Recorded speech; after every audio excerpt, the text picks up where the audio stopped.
Hello, everybody. Welcome to the December Jersey City Tech Meetup, Green Rush version 3. This is a very, very exciting night. It's kind of crazy because it's been a wild year for everybody. We all know this. April originally was when I was going to have this event, Green Rush. That's usually when we have this, is in April.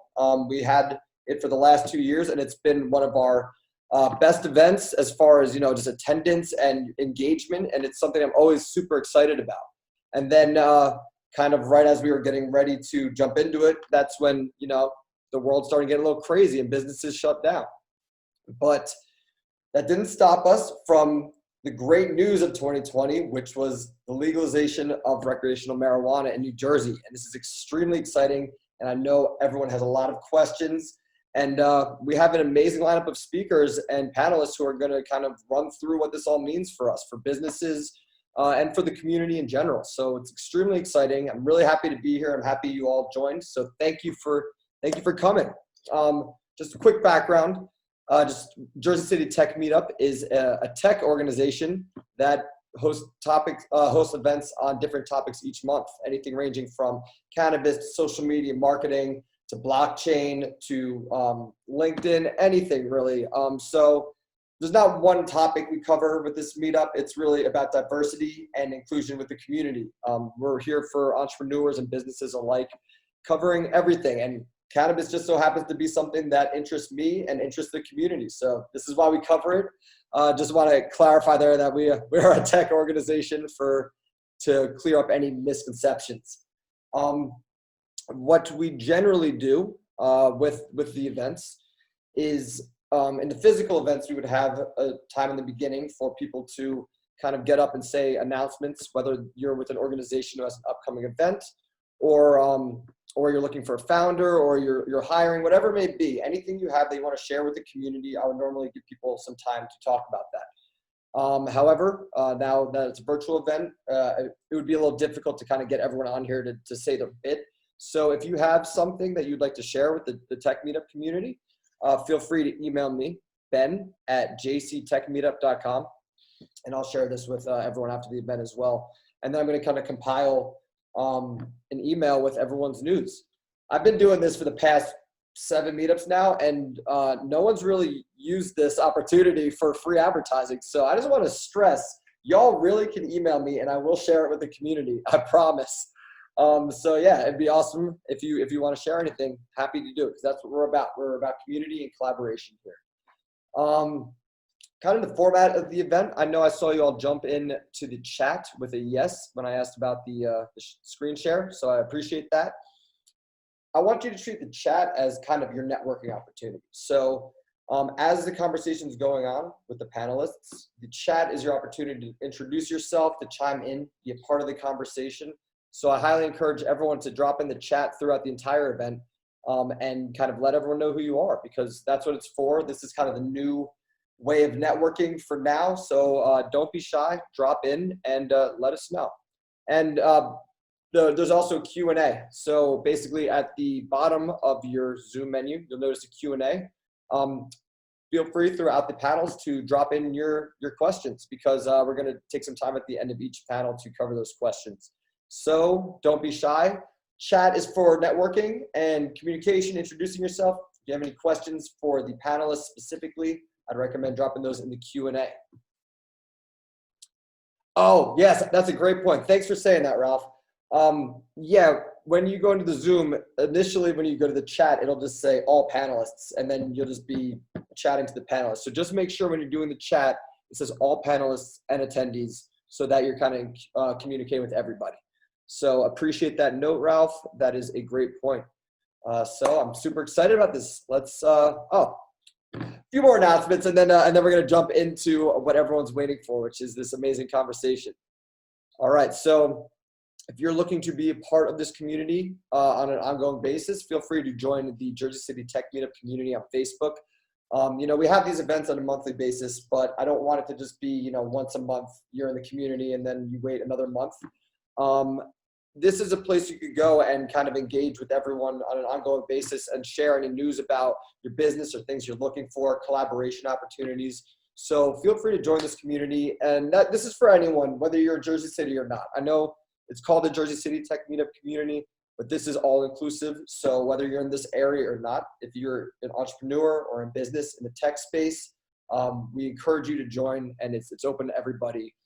Just be nice in there. That's all we really ask. We're here to have a positive, enjoyable community. No haters. Welcome. All right. So to kick off, I want to say a thank you to our sponsors. So Matt Miller is actually here with us. He's going to be a speaker as well. So I'm going to have Matt jump on and give us a few words about his organization. And Matt, I appreciate you being a sponsor here. So why don't you let everybody know what you're up to? Sure, Ben. Yeah, thanks for having me. Thanks everyone for joining. Yeah, I know it's kind of weird doing it over the computer, but I'm sure you guys like me have been living behind this camera for a couple months. But yeah, about the firm. So, right, MG Miller, we're a boutique law firm for entrepreneurs, right? That's the byline, but I've been spending years helping people start and grow their businesses. By trade, I'm actually an intellectual property attorney. So patents, trademarks, copyrights, trade secrets. That's my normal bailiwick. And I've been working with folks in the cannabis space since like 2017. I'm sure you're wondering, like, how the hell is that possible? And it's actually through the use of intellectual property. If you're ever wondering like how these multi-state operators work when they can't transport their product across state lines, they actually are transporting their IP. So while the products are sourced in the respective states, the branding and all those other elements are totally fine to travel across state lines, and that's how they're able to do it. So through things like that, helping folks get patents on various inventions, various trademarks over products they're making or things that they're doing. That is how I've helped the cannabis space. But, I'm a New Jersey guy, spent most of my life here, went to law school here. And now that New Jersey legalized it, I was like, oh my God, this is incredible. So this is true. I read the entirety of the S21 bill, all 200 plus pages of it. And I took great notes. I feel, really competent to help folks out who are looking to apply for one of the 6 classes of licenses. So I'm here to talk, mostly about that, a little bit about IP. And thanks again for being here. Awesome. Thank you so much, Matt. Appreciate you joining us. And look forward to hearing more from you. All right, so a few more of our sponsors. Modern Renaissance Man is a men's group helping men grow in their own power and kind of find their strength. And it's this group that I'm a part of, and they're really awesome, helping me grow in many ways. So they're part of the community now. And if anyone's interested in joining that, just feel free to reach out to me or them on their website and let them know. BU Social Media Marketing. You might notice that BU is, those letters are in my name, Ben Yurkison. This is actually a recent endeavor I've started, social media marketing firm, and we're here to help small businesses with their social media strategy, content creation, and management. So if you have anything like that or know anyone who's looking for help with their social media, feel free to reach out to me, and I would be happy to assist in any way I can. And thanks as always to NJ Tech Weekly for covering our events and being an awesome community supporter. Mission 50 has been great. I've been recently going to that space to kind of get out of the home office a little bit and get a breath of fresh air. They're really good with social distancing and masks and creating a really safe environment, but still just an opportunity for you to kind of have a different place to go, because I know how that cabin fever gets when you're working from home all the time. So if anyone's interested in checking out the space, they have an opportunity for the tech meetup community where you could actually have 10 free visits just by saying you're with the tech meetup. So if you're interested in 10 free sessions at a co-working space, reach out to me. Again, it's ben@jctechmeetup.com, and let me know, and I will be happy to put you in touch with the right people. Awesome. So enough of the boring stuff. Let's get into it. Let's do this. Really exciting night. I'm super, super stoked. As I mentioned, I'm very thankful for all of our speakers who are here tonight, because they all have a different approach and different expertise in the field. So I think it's going to be a well-rounded opportunity for us to learn about what the future looks like of cannabis in New Jersey. So we're going to kick things off with some opening remarks, and then we have 2 panels, a legal panel and an entrepreneur panel, kind of looking at the business aspects of it. They're both extremely important and cover a lot of ground, so I recommend sticking around for both. We're going to save the last 15 minutes of each for Q&A. So as I mentioned, if you have a question, pop it in to the Q&A box. Other than that, keep the conversation going in the chat. And everyone, I hope you have a blast, and thank you all for being here. So without further ado, I'm going to kick this off with some opening remarks from our friend Chelsea. Ronnie took a sick leave today, so we got a Chelsea, who we're really happy to have here, and a longtime friend of the tech meetup, and she's been part of last year's event. For those who know her, they know how awesome she is. So I'm very thankful to have her back. Chelsea? Thank you, Ben. Awesome to be back. Hi, everyone. My name is Chelsea Duffy. I am also a Jersey City local here. Before I kick it off, I just want to say, Ben, thank you so much. JC Tech, thank you so much for bringing us together again. This is really the only solid Jersey City based event that we've been able to rely on in the past 3 years. And every single time it's been a phenomenal turnout. This is the 3rd annual, so major kudos, because just going to the first one was like, what will really come of this? You know, there's such an impressive, colorful panel. So I'm really gonna let them kind of speak to the fine details of everything that's going on, the transition between, you know, the medical program into the recreational space, and then some of, you know, the legal aspects as well as the entrepreneurial aspects. But, you know, I myself have worked with a few of the panelists that are going to speak today, and I can't say enough good things about them. So please do make sure that you follow up, whether it's me to just talk about some relatable local stuff, or it's the panelists that will be speaking tonight. All of them are super fantastic. Again, can't stress it enough. So thank you, Ben. Thank you, JC Tech Meetup. Was really also looking forward to Ronnie being here. He's an awesome guy. He's been ride or die, so committed to you know, the progress within the state of New Jersey, up to a federal level. He works so diligently on behalf of those who don't always get a voice in this. So I just want to give kudos to Ronnie before kicking it off as well. But as I said, I'm a local, Jersey City local. I have a woman-owned business here. I'm the CEO and co-founder of Local Modiv. We are a community-based, kind of wellness-focused medical applicant. We had applied for a dispensary license in 2019, and we are going to reapply in the future for any medical or recreational rounds. So I can kind of speak to what it's been like, really, you know, boots on the ground as a cannapreneur, if you will, on a local level, what it means to pursue a medical dispensary license and just how intricate that can be. You know, there's a lot of things, there's a lot of books that you can read. For example, Mike Z, he's going to talk tonight, and he has a fantastic book. It was one of the first I read about being a entrepreneur in the cannabis space. And, you know, it really sets the tone. It gives you the structure and the outline of, you know, what you need to do in terms of forming your entity and your business plan and kicking that off and, you know, getting the bank account and the funding and all of those things. But, you know, I would like to think that I'm a little bit, I'm relatable in terms of any of our audience members that are watching today that haven't really stepped foot within the business and would like to, or the industry rather, and want to get their toes wet, or maybe find a place within this really, really fascinating space of cannabis. You know, I really want you to know as an audience, you can. My past is in corporate sports. I worked in professional sports, and I hung up the cleats, if you will, because I have a true passion in cannabis, and specifically medical cannabis. A patient myself, I just found that the corporate lifestyle wasn't really aligning with me anymore. And to really pursue a dispensary license, you know, you really have to commit yourself to the movement and also the industry. And what that means is, you know, attending events like this, you know, surrounding yourself with like-minded individuals, meeting the right teammates, networking galore, building the right relationships. But just some of the things that I want the audience to know in terms of how you can get started. You know, again, meeting the right people. So the very first Green Rush event, I actually met one of my now business partners, which I think is so fascinating because we were strangers, and he stole my seat. And I said, excuse me, Rad, that's my seat. You know, I paid money to be here. Like it was 250 plus people were there.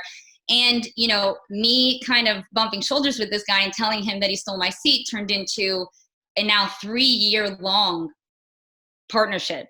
And it's been really fascinating how that all works. But, you know, building the right relationships, creating the right team, surrounding yourself with the right networks, all super important. But things that they don't always talk about that I think people that want to break into the space should know in terms of, you know, pursuing a license in any of the spaces, whether it's cultivation, dispensary, manufacturing, whatever it might be, it's super important that you strategize correctly and without discouraging anyone, you lawyer up. You know, it's really important that at the time of your entity formation, that you are working with the right individuals to steer you down the right path. And trust is everything. You really rely on these lawyers, these advisors, and so on to, you know, really help you do the right thing during this process.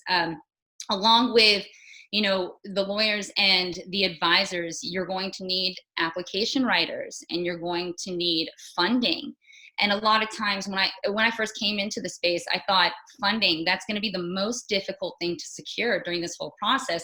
It turns out funding, you can find that almost anywhere. There's a lot of wealthy people within the state and out of the state that want to throw money at you because they don't want to do the work.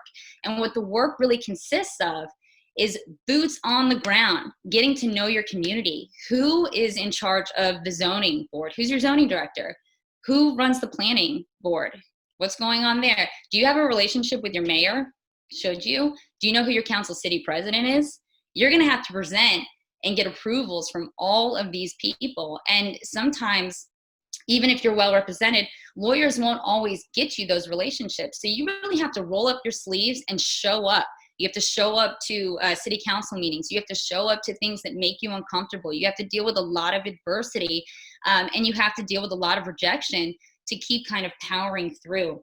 But it's as long as you're doing it in good faith, I think that anyone is really capable of kind of stepping into the space and changing the marketplace. But there are some things that I think are really important in terms of the conversation that oftentimes get lost. You know, we speak to the process and what you need to do as an applicant, and, you know, shop your property, get it approved by the mayor, you know, make sure you got your funding. Have you fulfilled your application correctly? Have you submitted all of your you know, approval certifications? That's all fine and well. But one thing I really want to shed some light on is that I want people to come into the space with a real mission to help those around them. And there's a lot of social injustice that goes on within our industry. And I think it's really important for some of the pioneers of the space to recognize that. And for some of us newcomers, you know, we need to take a step back in order for the cannabis industry to fully advance. And what that means is, you know, we need to come up with strong social impact plans for our towns, for our communities, for those currently incarcerated for petty cannabis crimes that are just totally ridiculous.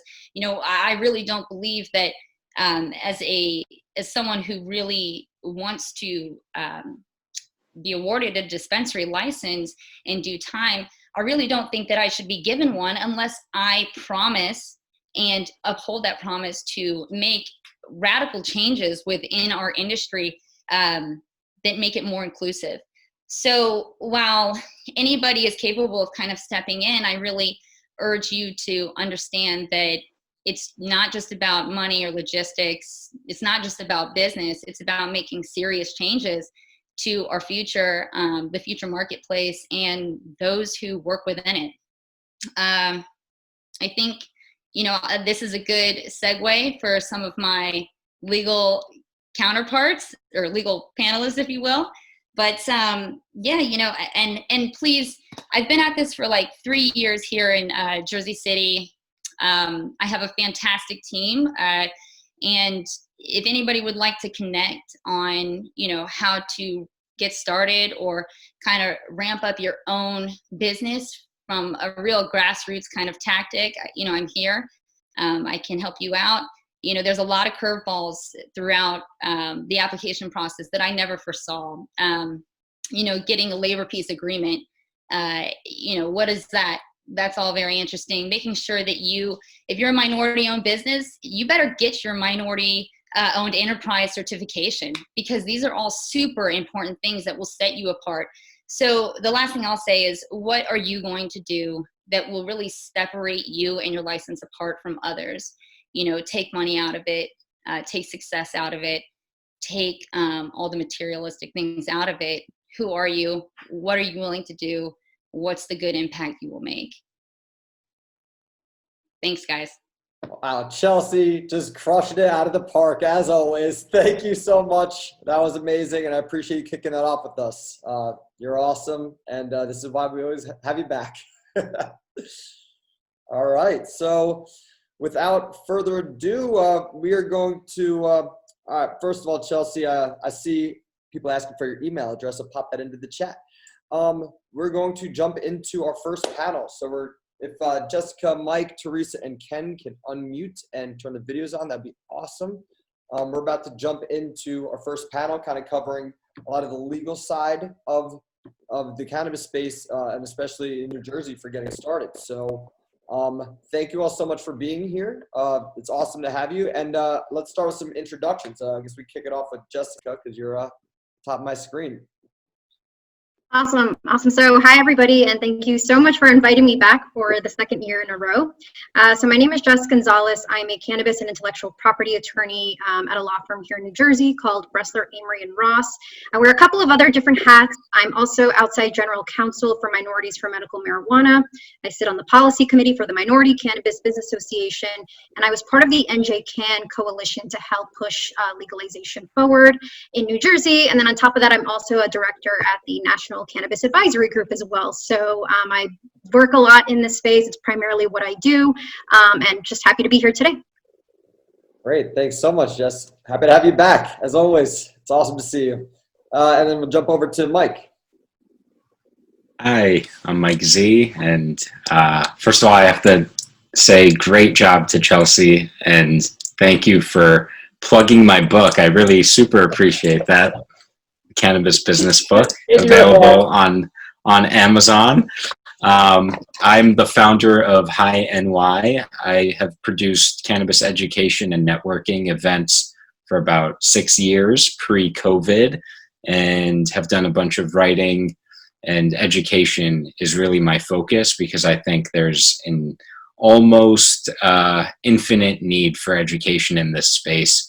And so my work is around changing public perception around cannabis, and also as a coach, I help cannabis entrepreneurs and professionals outside of the cannabis space get into the industry and succeed and thrive and contribute, and do it in the way that Chelsea mentioned, which was spot on, which is, making a positive difference in the community, and especially for those who don't have opportunities and who have the deck stacked against them. So thanks for having me here, Ben.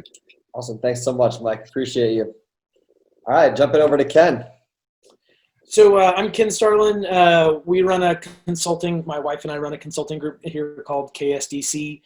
We work with businesses and make them profitable. That's kind of our primary focus. We fix grows most of the time, and then branding and packaging and marketing for processors. I started in the space actually in 2016 in the CBD side.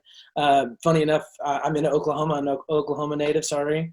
But my CBD company was based out of South Jersey, which is part of my Jersey love. I think that's why I love Ben and everybody so much.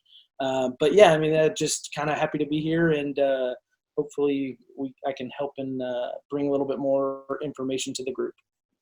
Awesome. Thanks so much, Ken. Happy to have you. All right, last but not least, Teresa. Thank you so much, Ben, and thanks for having me. My name's Teresa Kearney. I'm the sales director with Panacea Payroll. We are a woman-owned payroll company located in the western suburbs outside of Philadelphia. We've been in the cannabis space since the very first dispensary opened in Pennsylvania. We've now branched into 21 different states.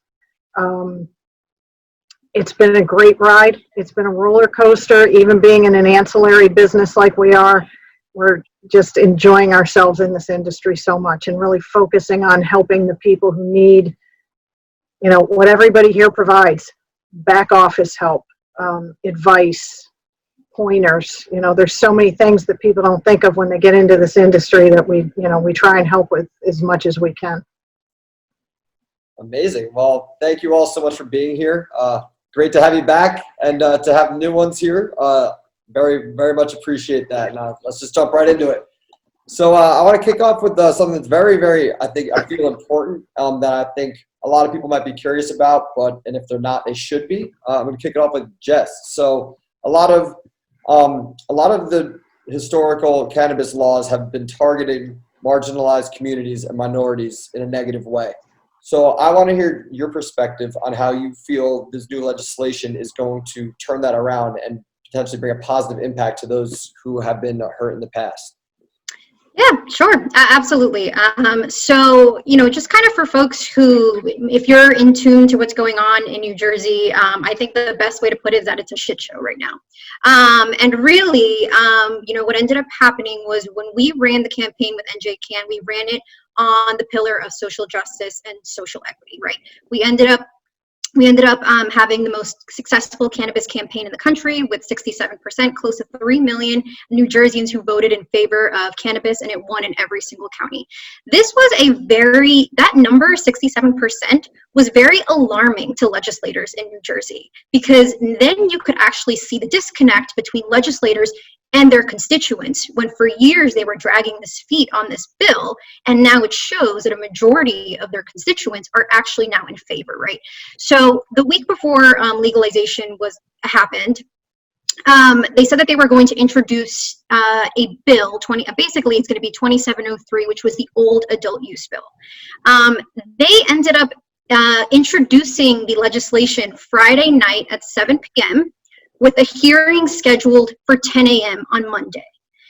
That bill, which was 206 pages, 95,000 words, the word social equity did not appear once.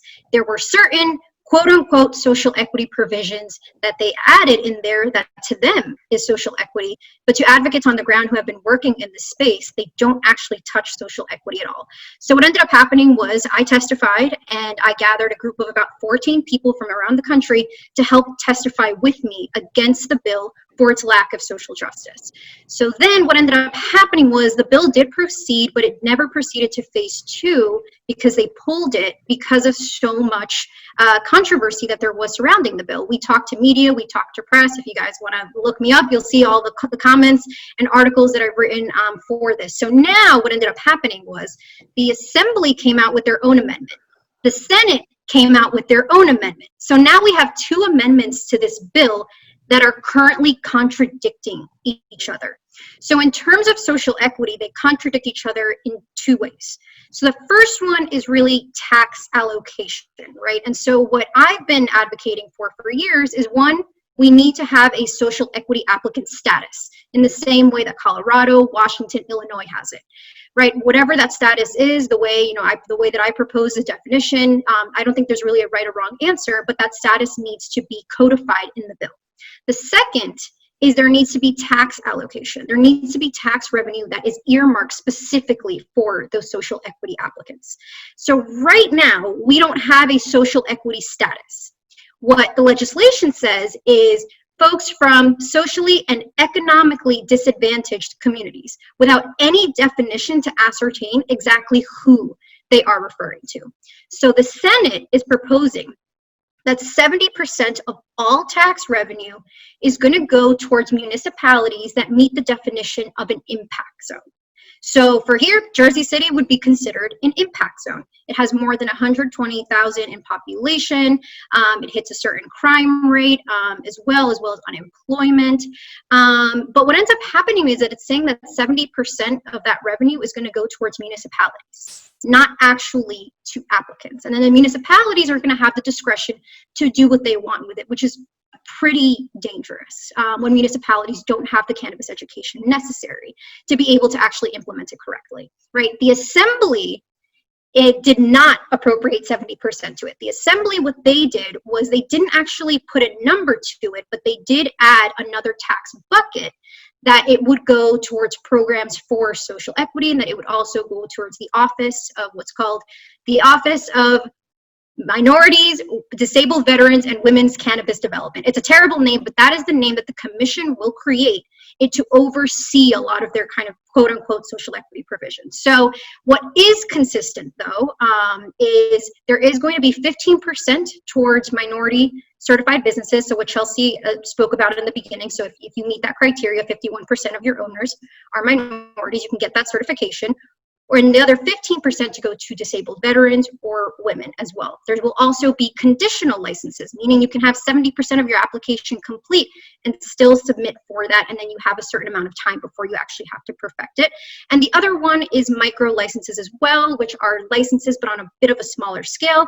I have a bit of an issue with the way that those are worded at the moment because they are quite restrictive. So I would also advise that anybody who wants to go after one of those to really read the fine print in there, because they could, or what I consider them to be, a bit predatory.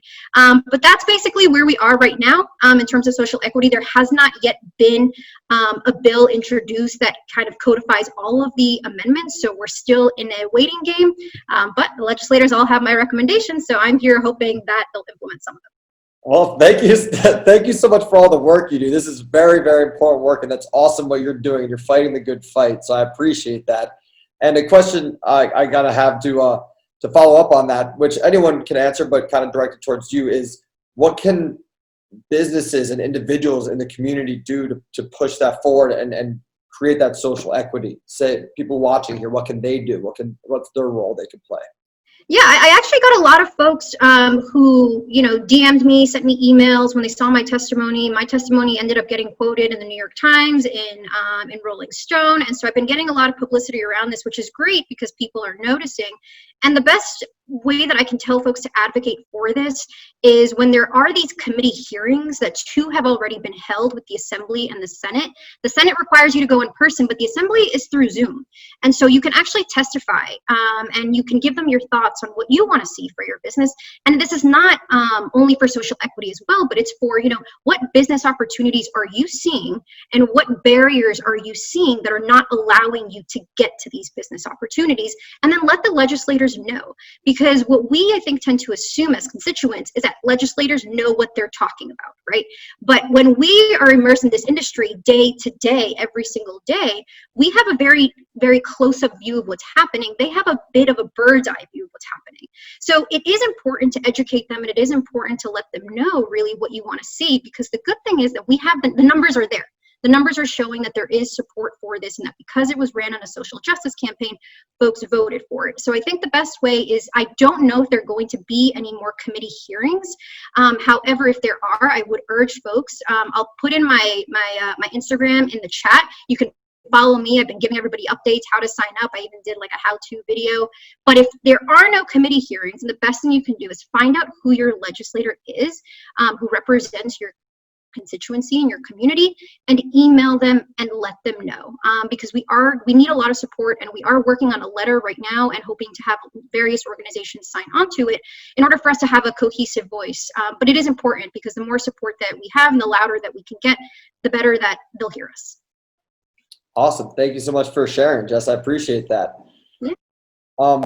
And kind of transitioning to Teresa, because I know you have a women-owned organization. So I was wondering what your take is on this, as far as kind of what the legal process looks like for minorities or minority-owned businesses, and kind of what your experience has been with that and what that looks like in the future.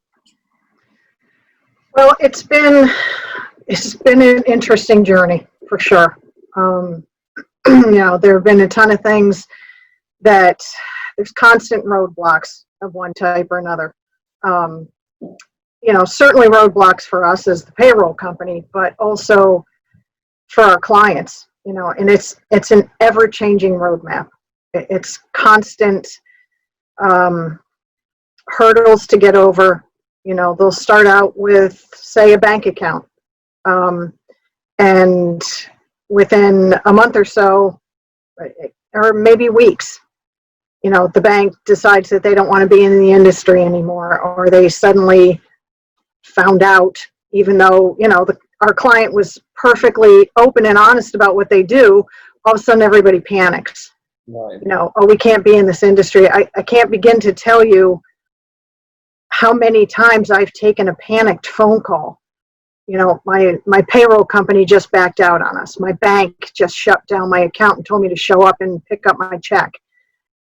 Because everybody thinks, and everybody involved in this industry, I think they've seen this. Everybody thinks, ooh, it's weed. This is going to be a ton of fun. And yeah, it's great. We love being in this industry. We love the people we meet, but it's not just fun. Like Chelsea said and Jess said, it's a lot of work just to get things off the ground. And then once you get them off the ground, to keep it going, you have to maintain compliance and legality. And, I was actually speaking at a seminar in Oklahoma a couple years ago when we first got into this. And there was a room full of 500 people who had a license. And this was very early on in the process there. And when I was done speaking and doing my section, I had a couple of people approach me afterwards and say, after I spoke and the accountant spoke and there was an attorney there spoke, came up to me and said, you know what, this is not what I expected. I don't even see it happening. This is too much work. This is too hard. We can't do this. And they hadn't even started yet. They were there for information, and everybody's like, I'm out. And it just, even though things are getting legalized in different places and, more and more states are coming on, and it's fantastic.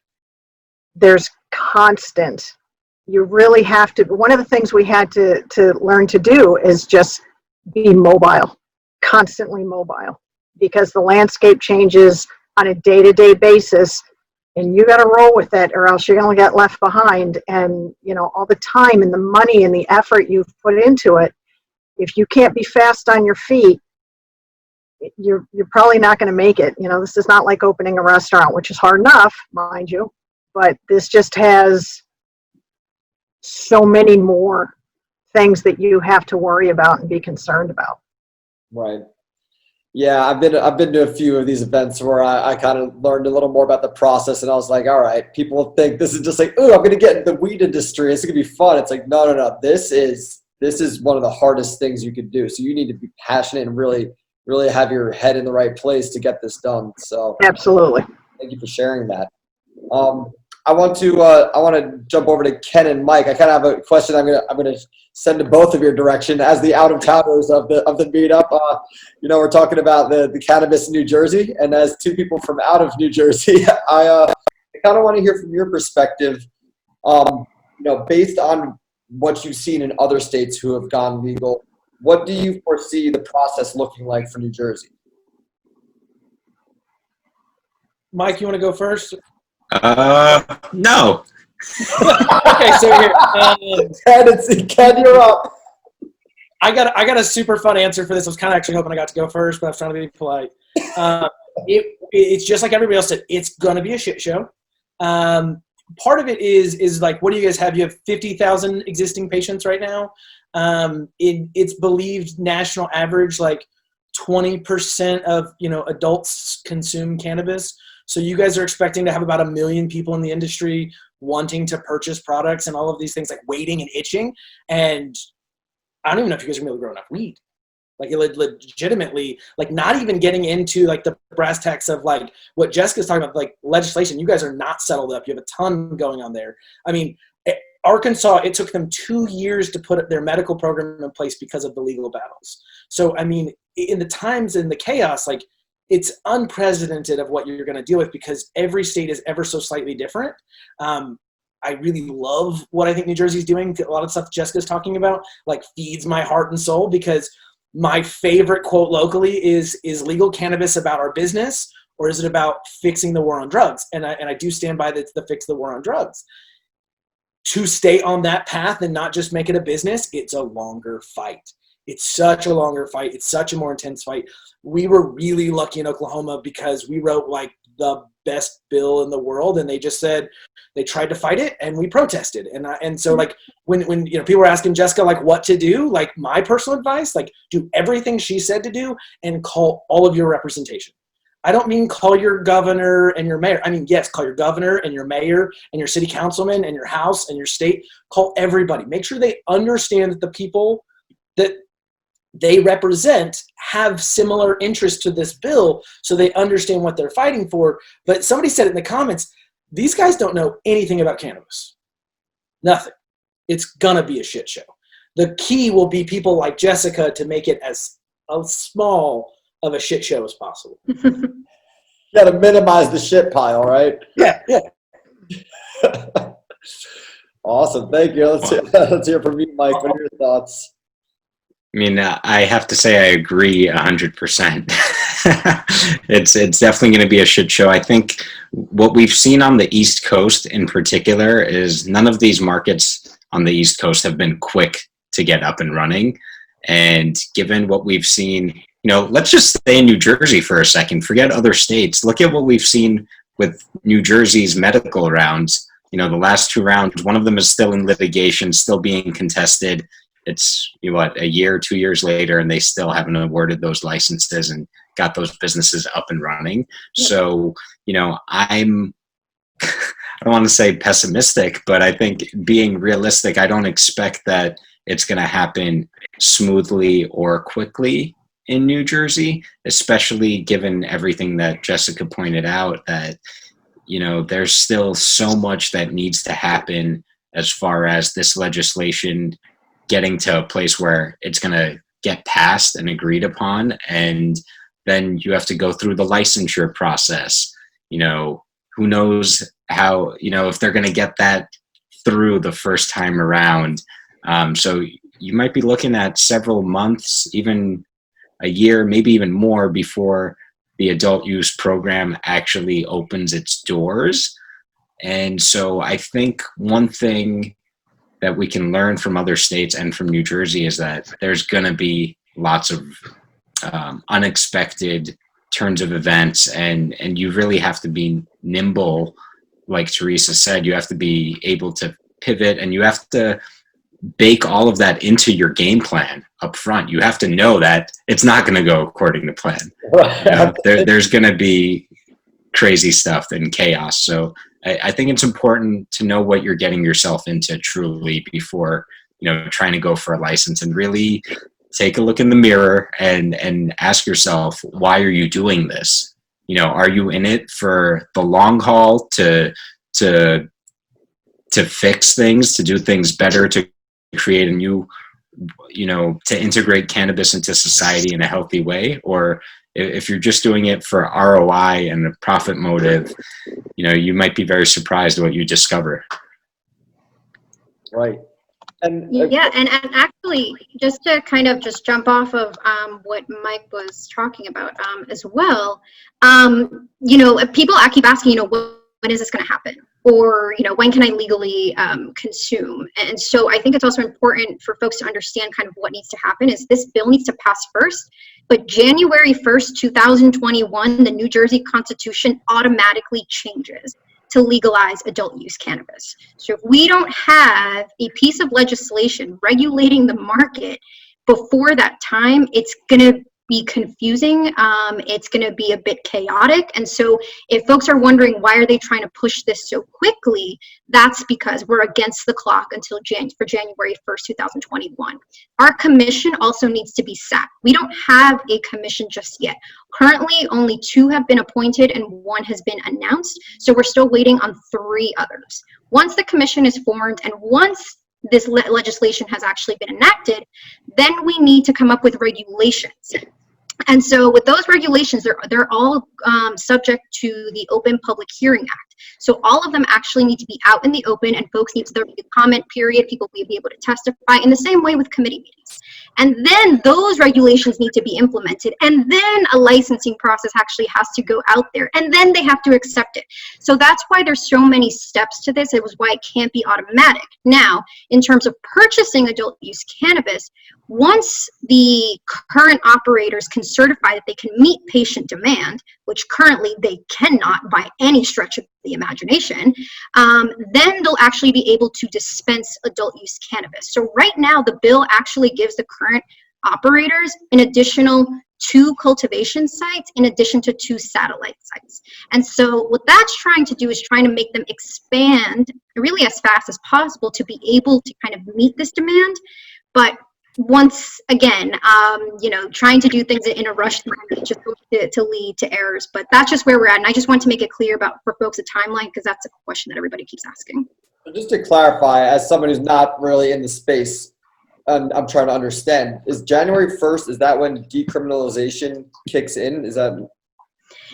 So the decriminalization is different than, right? So we actually have 2 decrim bills right now, none of which have been decided on, because one bill that was going to decriminalize 6 ounces or less had a psilocybin component to it that the assembly was not about. So actually, a new bill is going to be introduced that's just going to be for psilocybin. And so the other decrim bill now needs to be worked out because the assembly felt that they kind of got blindsided by that, by the addition, right? And it didn't decriminalize mushrooms either. So for everybody out there, it didn't. It just lowered the penalty. So now you're not looking at 4 to 5 years in jail. Now you're looking at 18. So it didn't really do too much in that aspect. But the reason why they wanted to decriminalize this, and truthfully, which they should have before legalization, is so that we're not in this space right now where we have voted to legalize it, and yet people are still getting arrested every single day. New Jersey averages 96 people a day for cannabis-related arrests. And so now we're in this kind of weird purgatory period where we don't have a decrim bill and we don't have legalization, but January 1st, this constitution changes and we have no idea what that means. That's insane. This sounds all so crazy. That doesn't sound like a shit show at all. I'm telling you, it's been keeping me very busy. Crazy. Wow, that's a lot in order. I mean, what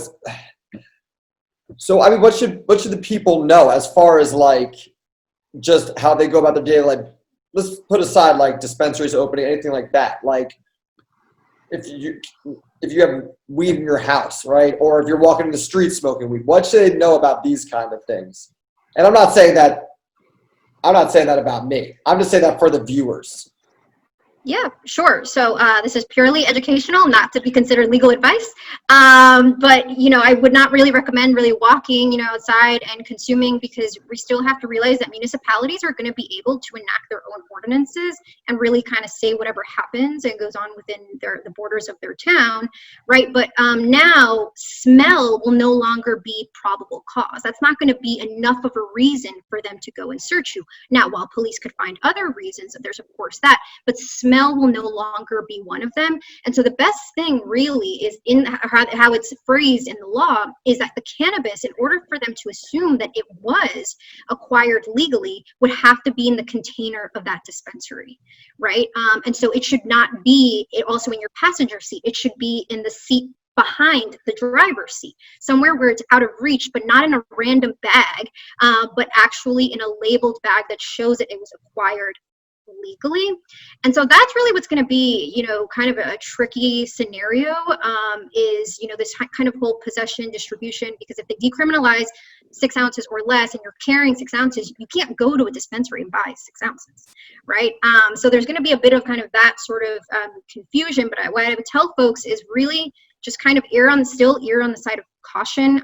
Even though it's legal, if you're renting, they don't have to allow you to smoke in there. It's the same thing with tobacco. So you may not even be able to consume in your house. You may not be able to consume outside on the street, which is why, it's good that our bill does encompass consumption lounges that are going to be attached to dispensaries if they so choose. But really, we're kind of in the space of, and people have told me the same thing. They're like, well, once it's legal, where can I consume if I can't do it outdoors and I can't do it in my house?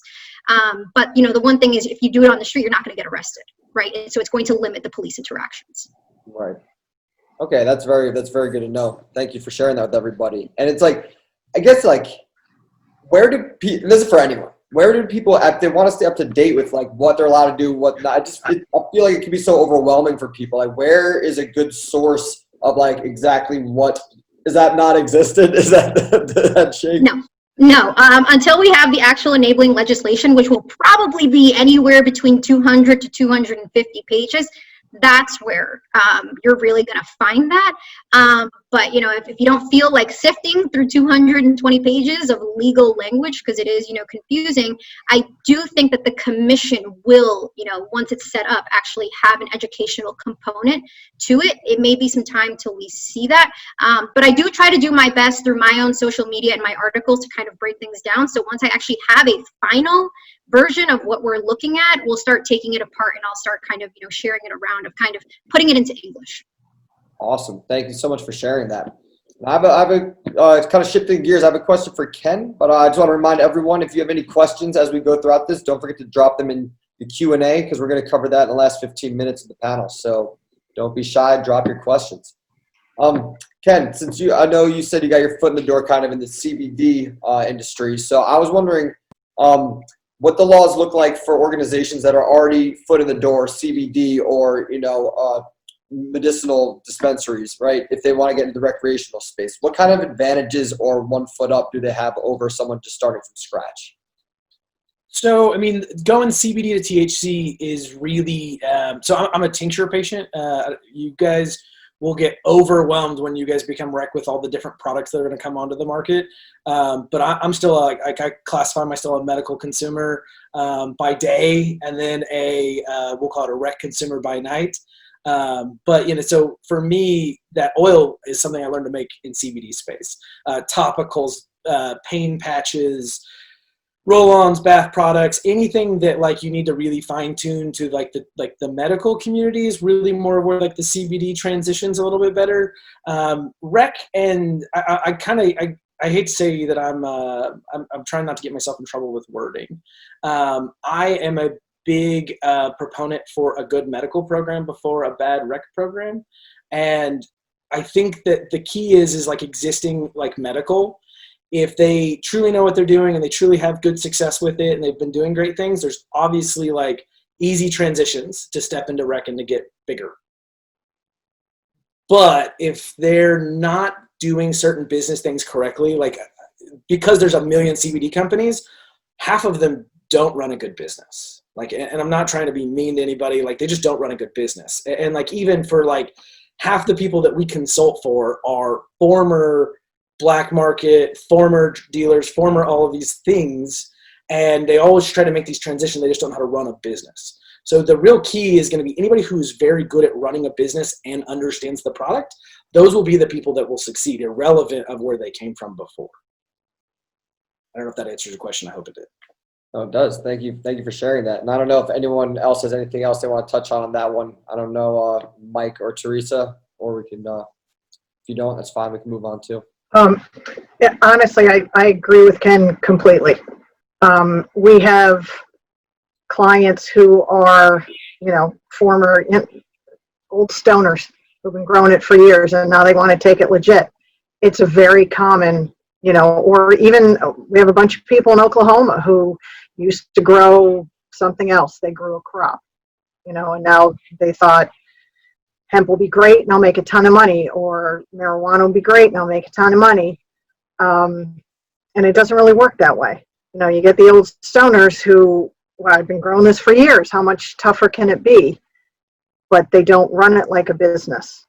And those are the people, like Ken said, who really struggle because there's so much more involved. You know, I mean, anybody who's in this industry, you've heard of the 280E and all the compliance you have to, you know, with your taxes and your job costing and all that kind of stuff. And you start talking to people about this who just want to grow the way they've been growing for years.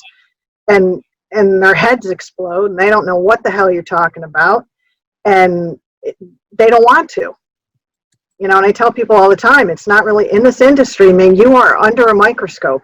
It's not really about if you're going to get audited, it's when, you know, and you have to be prepared for that. So we have clients who are the long-standing stoner who now wants to go legit, which is fantastic, but doesn't always work so well. You know, we also have people that are much more, I don't want to say corporate, but they know what they're doing in terms of running an actual business the way it should be run. They don't run it like a weed business. They run it like a business, and they tend to be more profitable and more successful. You know, it's just something that a lot of people don't really consider and they don't think about. But Ken's absolutely right. You know, people get into this and they don't think about having to run it like a business, but you have to. Right. There's a learning curve. If you're selling on the streets and you want to start an actual business, it's not just like, you don't just carry it over and be like, all right, I have my license now. There's a difference here that people need to take into account. Definitely. Yeah. And street personal accounting is not real accounting. I think the other side of it is that a lot of people get caught up in this idea that like, oh, I've sold weed forever, or I grew weed forever.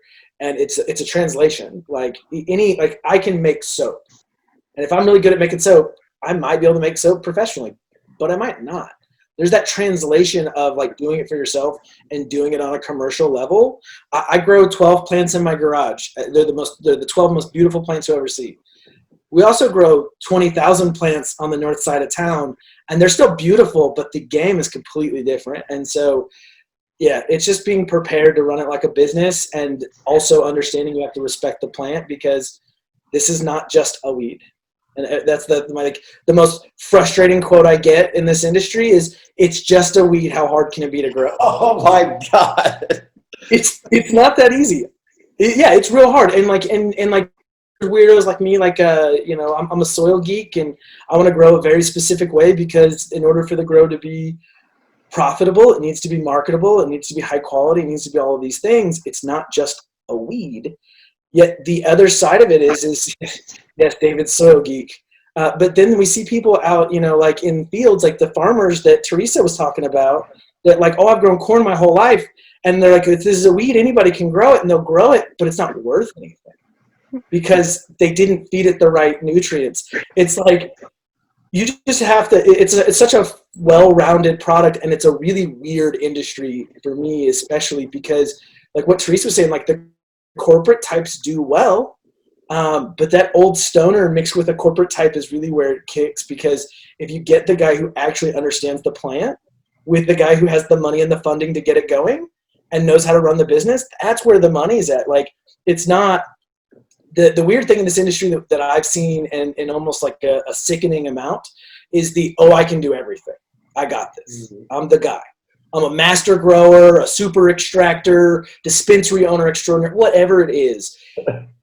Community, where, you know, like, I tell everybody that, like, you know, like, you have to be here for the culture, and you have to be here because you love it. You don't have to fit a stereotype, but like and going all the way back to like what Jessica said, like, we, you know, like, in getting back into the community and being like we're in particular about who we hire.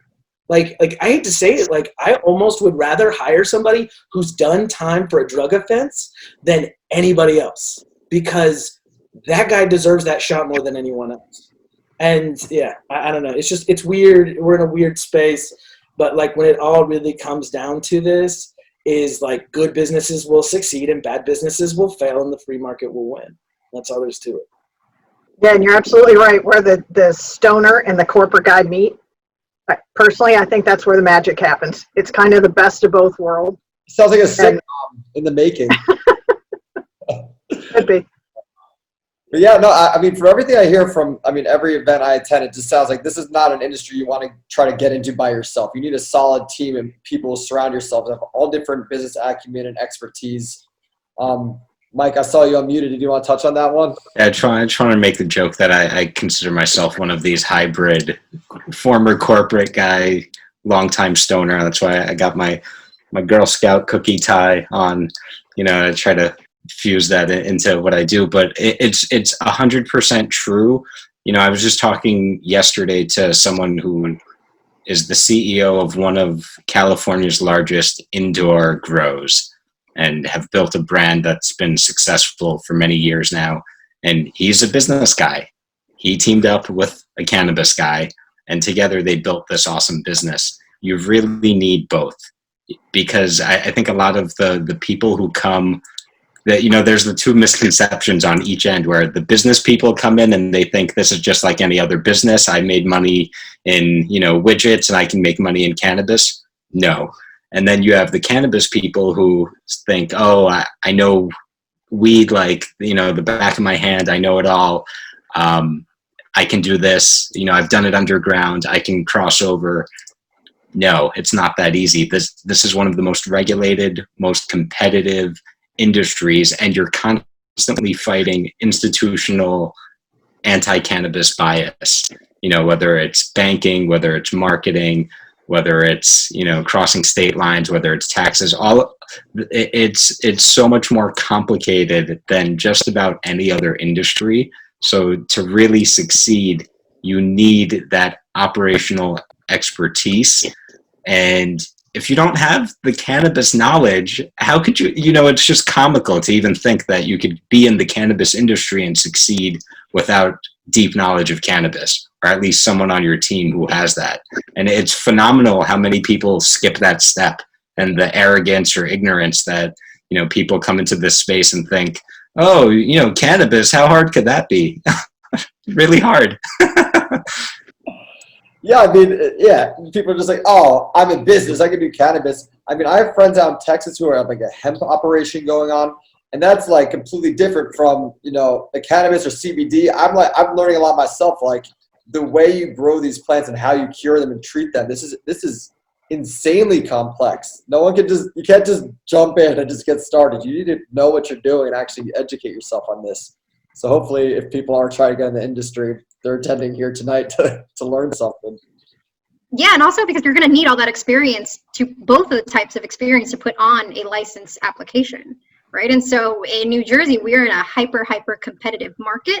And if they continue to have these rounds as competitive, then it is just going to be, you know, a matter of who really has the best team. I think as a lot of the panelists have alluded, and as Chelsea has said as well. And so I think somebody wrote in the Q&A that they feel discouraged from entering the space now based on what we said.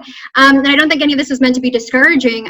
But the good thing right now for folks in New Jersey who do want to apply is you have time on your side.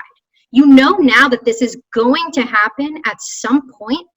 Most of what they're going to require in the license is already in the bills right now. Every single bill, those portions have not changed. So if you actually go to the state legislative website, you look up the bill A21, S21, control, find, you know, cultivator, processor, dispensary, it lays out exactly what they're going to be looking for. You can also find the criteria that New Jersey used last time on the Department of Health website.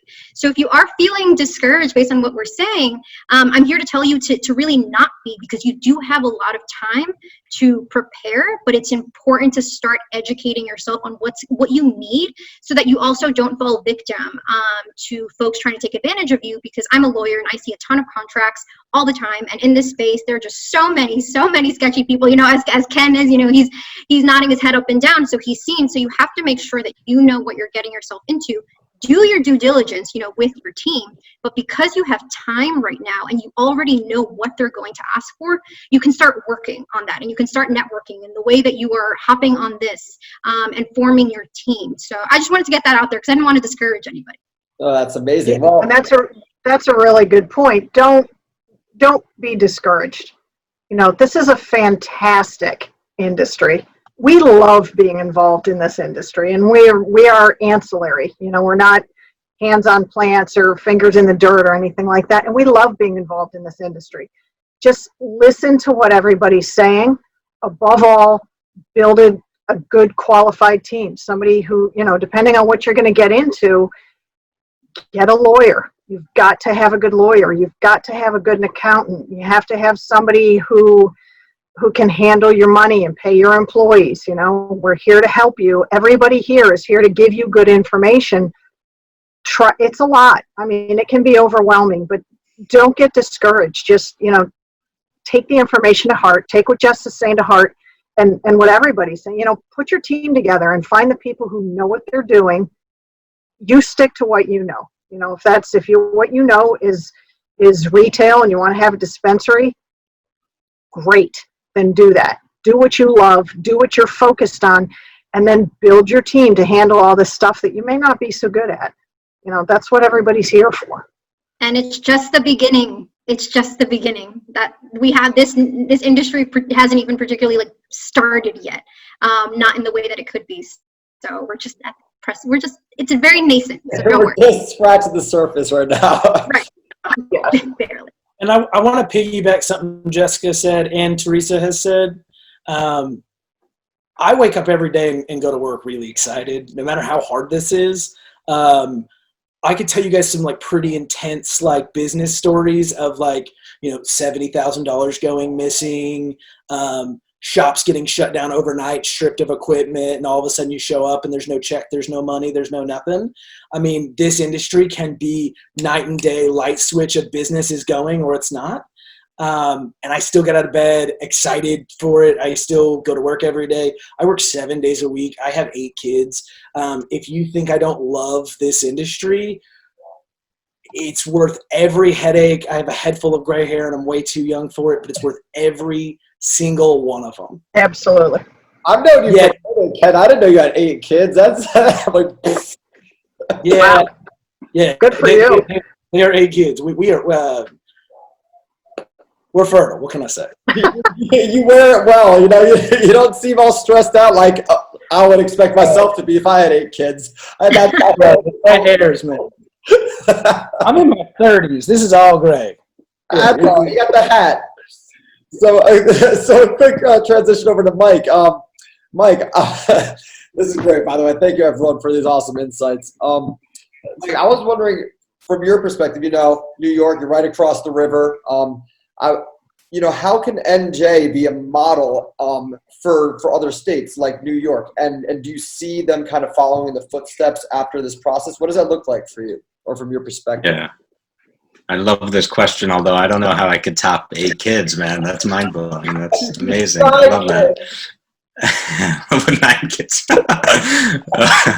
I think New Jersey has the opportunity to set the standard, not only for New York, not only for the East Coast, but even beyond for what federal legalization might look like. I think New Jersey, you know, this opportunity, I don't have the right words to stress the magnitude here, because I think what New Jersey does will, you know, the whole East Coast, if you look at all these governors have been having these powwows where they're trying to coordinate and get on the same page and all that.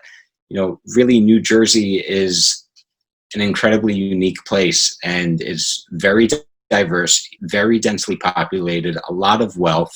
And, you know, New Jersey has a chance to really raise the bar of what an adult use market will look like, and to really, you know, to right the wrongs of a state that's been one of the arrest capitals of the country, has been devastated by the opioid epidemic. You know, New Jersey has the chance to get all of these things right and to go beyond what any other adult use market has done. You know, am I optimistic that the powers that be will seize that opportunity? No comment. But I think the potential is there, and the possibility to really radically shape the future of cannabis is in New Jersey right now. So I think we have to go back to all of the things Jessica was saying up front about really being super vocal, super active, super engaged with all of the local policymakers, all of the local leaders. You know, this is the time to use your voice and to educate those people who don't really have as much skin in the game and that don't really think about this long term in the way that I think everyone on this panel does, as far as the implications of this industry. So, that's what I think there. Amazing. Thank you for sharing that. I'm not on this panel. I'm on the other panel, but I'm actually friends with the guy that runs the cannabis department for the state of New York under Cuomo. I can tell you exactly what's going to happen if you're curious. Pop it in. You might as well. So basically, New York State gets their money, they get their budget right after every election. So cannabis is 100% going to go completely statewide in a much more liberal medical program right after the next election. And they're already gearing it up. They've already got the regulations being written up. And what they're going to be doing is they're going to be making it so right now you can, when you get your license, you're vertical. They're going away from that. So the next round of licenses are going to be independent only. You will not have the ability to go vertical when they release the new licenses. They're also going to be favoring people that have been convicted of similar crimes and things like you've seen other states do that as well, where they've come and said, hey, if you've been persecuted in the past for cannabis related crimes, you get kind of a one-up in this world, and they're going to be doing that as well. But they're going to be definitely widening it up, and Cuomo has no idea how cannabis works. When we were sitting with him talking about the program, he was saying, well, I was thinking we just take all the confiscated weed from the drug dealers and sell that in the dispensaries. And then that's when we came in and had to explain to him how the whole thing actually works and what medical is and why it's considered medical. But yeah, it's definitely happening, and it's 100% moving forward, and it's going to be more like every other legit medical state that's coming. Yeah, I agree with the two big points I heard there, which is one, New York will definitely follow suit. I think, that's kind of a foregone conclusion. It's happening. They can't miss out on all the folks that are going to drive across to New Jersey and spend money there. And two, Cuomo has a great track record of getting cannabis terribly wrong. So New York has been the best at getting it wrong. If you look at our medical program, I think we're number one at getting it wrong. So I have I have no confidence that they're going to do anything that, they've said some good things about, including people like micro businesses and transitioning people from the legacy market. I'm sure they're not going to make good on that. I'm certain they're going to mess it up, just based on how bad they've done with medical in New York. So my 2 cents, although let me give them a little credit. They're getting hemp right recently. So maybe something's changed, but I don't know. I'm not so optimistic. Maybe I'm a jaded New Yorker. Hey, maybe hemp is the starting point. It's a foot in the door, right? Hopefully we can learn and grow from there. Cool. So I see a few questions in here. I'm going to drop them. I know we have a few more minutes for Q&A before the next panel. So I'm just going to ask them, and then anyone who feels called to can jump in and answer this from this panel.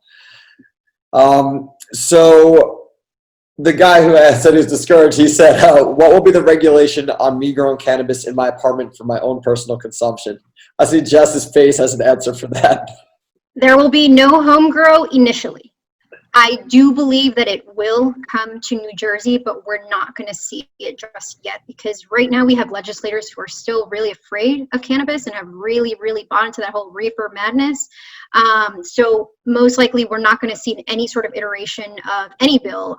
I would say not for another year or two, because what needs to happen is, what I tell folks is, we need to understand this is a big picture thing, that this is a long game. So home grow, I feel, will come once we have the data to support the fact that there are more patients, the fact that there are more folks looking to consume, the fact that demand is going to be so high and our supply might not be. But then we're actually going to have facts and say, actually, look, in this municipality, X amount of people are consumers or patients. When you come to them with facts and you say, all of these people, we now have, 2 million people in the state of New Jersey who are consuming legal cannabis, and they start to realize that there are not going to be that many more traffic accidents, that kids are not going to dispensaries and getting high off of edibles. Once we start showing them that type, I think a lot of the fears will kind of loosen a little bit, and they'll start to realize that having people grow their own medicine really isn't as terrible as they thought. But we have to understand who we're working with. We are working with reefer madness people who don't understand, who maybe have never even entered into a dispensary, so they don't understand it. I've had to walk folks through that and say, this is what happens when you go into one. So we need to really kind of I think we'll be able to build a really responsible and a solid market. But without those key kind of facts and figures to kind of dissipate their fears, we're not going to see home grow just yet. But it will happen eventually, just not now. Awesome. Thank you for sharing that. Does anyone else have anything to touch on the homegrown front? If not, we can jump in. Do it anyway. I support it, but I won't represent you legally. Oh, gotta love it. Gotta love it. Cool. Thanks so much, everyone. So another question here is from Sadie. Shout out to Sadie. She actually made this graphic behind me. So thank you, Sadie. So she said, I love to support ethical businesses. Are there any cannabis companies that are doing it right in terms of giving back to their communities or advocating for social justice or being a voice for those impacted by marijuana prohibition? So really just, are there any awesome examples of people doing it right now that we can look at? And that's for anyone. Maybe there aren't. I don't know. That's kind of what I'm I just guessing. dropped a link. There's a company. They are in Jersey, actually. The Second Chances Farm. I believe they're in Jersey. We're doing some hemp work with them, and they hire only people that have come out of institutions that have, criminal past and stuff, and that's why they're called Second Chances Farms. But it's right now they do a lot of things like, as you can tell on their website, lots of greenery and strawberries and things like that. But they're moving into hemp, and then they want to move into cannabis as well. Nice. So I just to jump in, I think this is something for any of the operators or entrepreneurs that might be on this webinar. This is an opportunity for you to set the standard for yourself. And there's a lot of talk about corporate social responsibility and community reinvestment and all this stuff. And I feel like I haven't seen, it's telling that we didn't all jump to give answers about companies that are doing this right. And I think, unfortunately, it's a tough business, and the operators don't, are trying to a lot of them are just trying to make it out alive. And so what I encourage people to do is, really from day one, bake this into your business model of, how are you going to contribute 10% of your bottom line to community reinvestment or to cannabis justice organizations, and make it a point to do that up front. And it's really, it's kind of mind-boggling to me that some of the bigger operators don't do this, because I think it would be a great marketing point. But, forget that it's the right thing to do. But, I think it's tough, and there's not a lot of transparency into most cannabis businesses. So it's hard to know, even the ones that claim to be doing good for the community sometimes aren't. So it's tricky. I would also say that there are people that are probably doing the right things and don't want to market it, because like there's a group that we work with. They feed the homeless every month. They do blankets. They do constant hygiene kits. They do numerous community events, but nobody wants to take a picture and say, look what we did. It happens too often that then cheapens the effect. And even and I'll be the first one to even admit for myself, like, when we want to go out and we want to get involved in the community and give back, we're not turning on our cameras on these people and saying, hey, look at this person who's in a bad spot. We're going to help them. It's a tough thing. And even when we hire people that we know have prior offenses, I don't want to put that on my Instagram. I don't want to blast that person's personal business and say, oh, look what we do, because that's not why we should be doing these things. We should be doing the things because they're right, and what makes it tough is that nobody really knows what we're doing unless you've been personally affected. That's a fair point. That's a really good point, Ken. We have a ton of dispensary clients who, they have programs kind of quiet, kind of under the radar, that they're doing educational programs in the community, all kinds of things.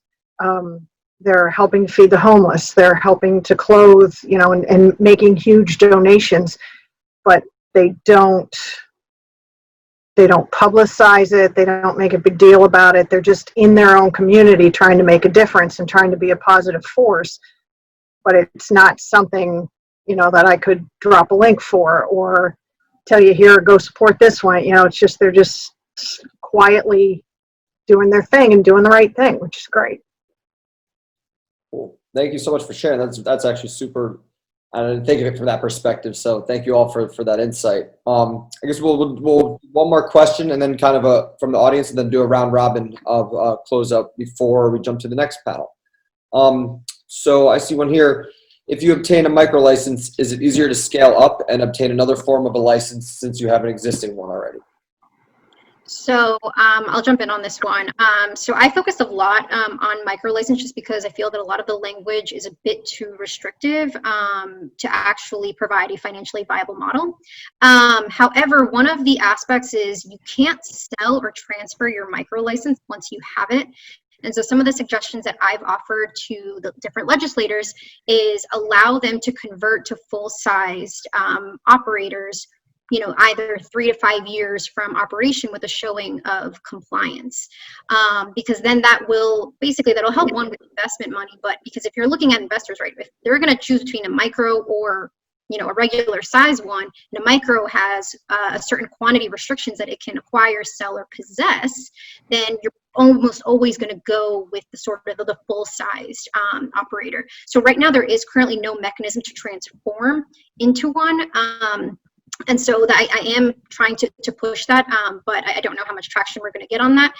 However, it may help in the sense of you'll have, a micro license, and now you'll have that experience when you go apply for another type of license. Once you can show, that you've been operating, let's say, a dispensary, and now you want to go for another one, that will help you with the experience for the second one. However, for it to kind of convert into one, right now, that's currently not possible the way that the bill is written. But it could change. Who knows? Great, thank you for sharing that.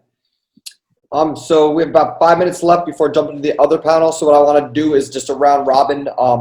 First of all, thank you all so much. Everyone's clearly getting a lot of value out of this because they want everyone's contact information. So after we wrap up this panel, I encourage all the panelists here to drop your info for everyone, and I'll share it to all the attendees in an email as well. So everyone will be sure to be able to connect. So thank you for all your awesome insights. I just want a minute from each of you on any final words or thoughts or things you would like to portray to the audience around the legal side of cannabis in New Jersey. So, Jess, if you'd like to kick that one off. Sure. So one, I want to say thank you to everybody who hopped on and for investing in yourself and being on here with us. I think things are going to move both very fast and very slow at the same time. So in terms of legislation, they are going to try to push it through. They are going to try to seat the commission. So we're going to see a lot happening in the next few months, and probably the speed of that will slow down really kind of towards the beginning half of the second year of 2021. But until then, it's really going to be at a rapid pace. So I would just encourage folks to try to keep in tune with what's happening as much as you can, so that when the opportunities are there to speak up, you are aware of them. And I try my best with my social media platforms to help folks really kind of get to that point and understand really what's moving forward. But there are going to be a lot of opportunities. This is really just the beginning. If you don't get into the first round, it's not the end all be all really by any means. So I would say that right now that you have time on your side, really take full advantage of that and start connecting yourself within the industry. And I think that now it's probably a little easier because everybody is virtual. So you can contact people, and feel free to contact me. But I think building your team right now and just kind of self-educating yourself on what's happening is the best way for you to equip yourself for when that time does come. So thank you so much for having me. Awesome. Thank you so much, Jess. Mike, jumping over to you. Yeah, I think my biggest piece of advice or parting thoughts or whatever is, if you want to be an entrepreneur, investor in this industry, you have to be an activist first. And you have to take a long-term approach. If you want to be successful, you need both of those things. And so I think that's non-negotiable. And the other thing I'll say is, really, it's not for everyone. And if it's not for you, if you're discouraged or whatever, that's okay. But don't stop caring about it. We still need everybody, every voice, every person that we can possibly get to help fight for cannabis justice. Because even though you see in the headlines that legalization is happening and, you know, cannabis is more acceptable and blah, blah, blah, the fact is there's still very much an uphill battle. There's still tons of people in prison for cannabis. And if you care about the plant, if you have a relationship with it, if it's important and meaningful to you, then please get involved, whether that's through entrepreneurship or not. We need all the help we can get. We need all hands on deck. The fight is still very far from over. So, we need you. Thank you so much, Mike. Ken, over to you. All right, I'm going to use my minute to plug myself because that's what we do right now. I'm just kidding. My claim to fame locally is that I built a cannabis-specific customer service course for bud tenders and dispensaries to make sure that we're properly taking care of patients. I'm absurdly passionate about patients. That's really actually why I'm in the industry, is the medical side of it. I love everybody gets to consume. I firmly actually believe that just because you enjoy it doesn't mean it's not medicinal.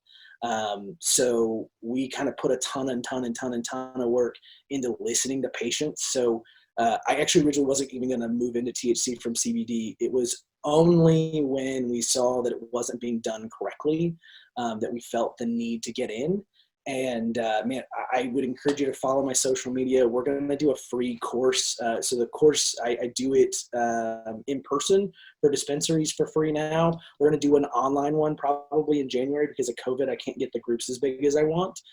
So if you follow me on Instagram, you can take a free class and learn how to better take care of the way that the consumer consumes and take care of them as a patient instead of trying to treat them like a traditional retail customer that you're between 25 and 35, male or female. What do you want? We really tailor down to more of the psychological aspect of the consumer and what they want.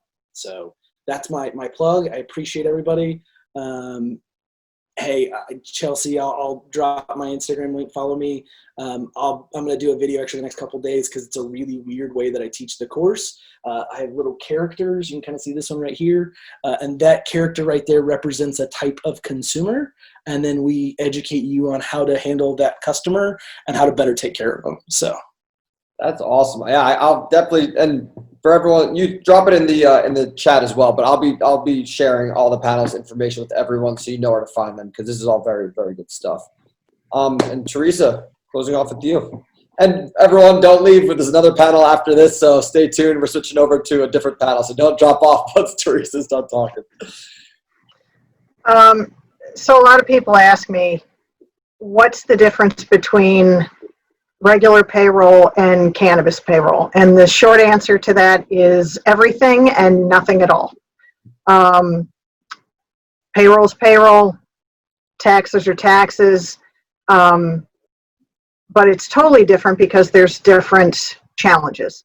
So my point is just be prepared. Whatever aspect you're going to be, because Mike said earlier, a lot of people get into this industry and they have no idea what they're getting into. They don't know how to do what they're going to do.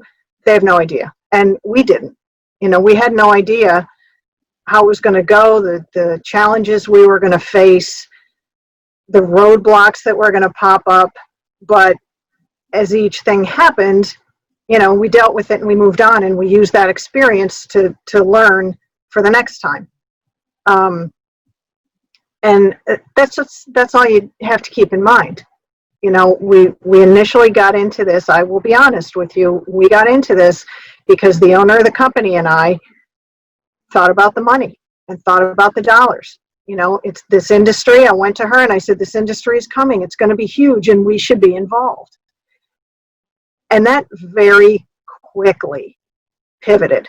We went to the first couple, major events, in-person expos. You listen to one mother talk about her child who no longer has seizures, or one person who can deal with their chemo because of cannabis. I mean, you hear one or two stories like that, and it changes everything.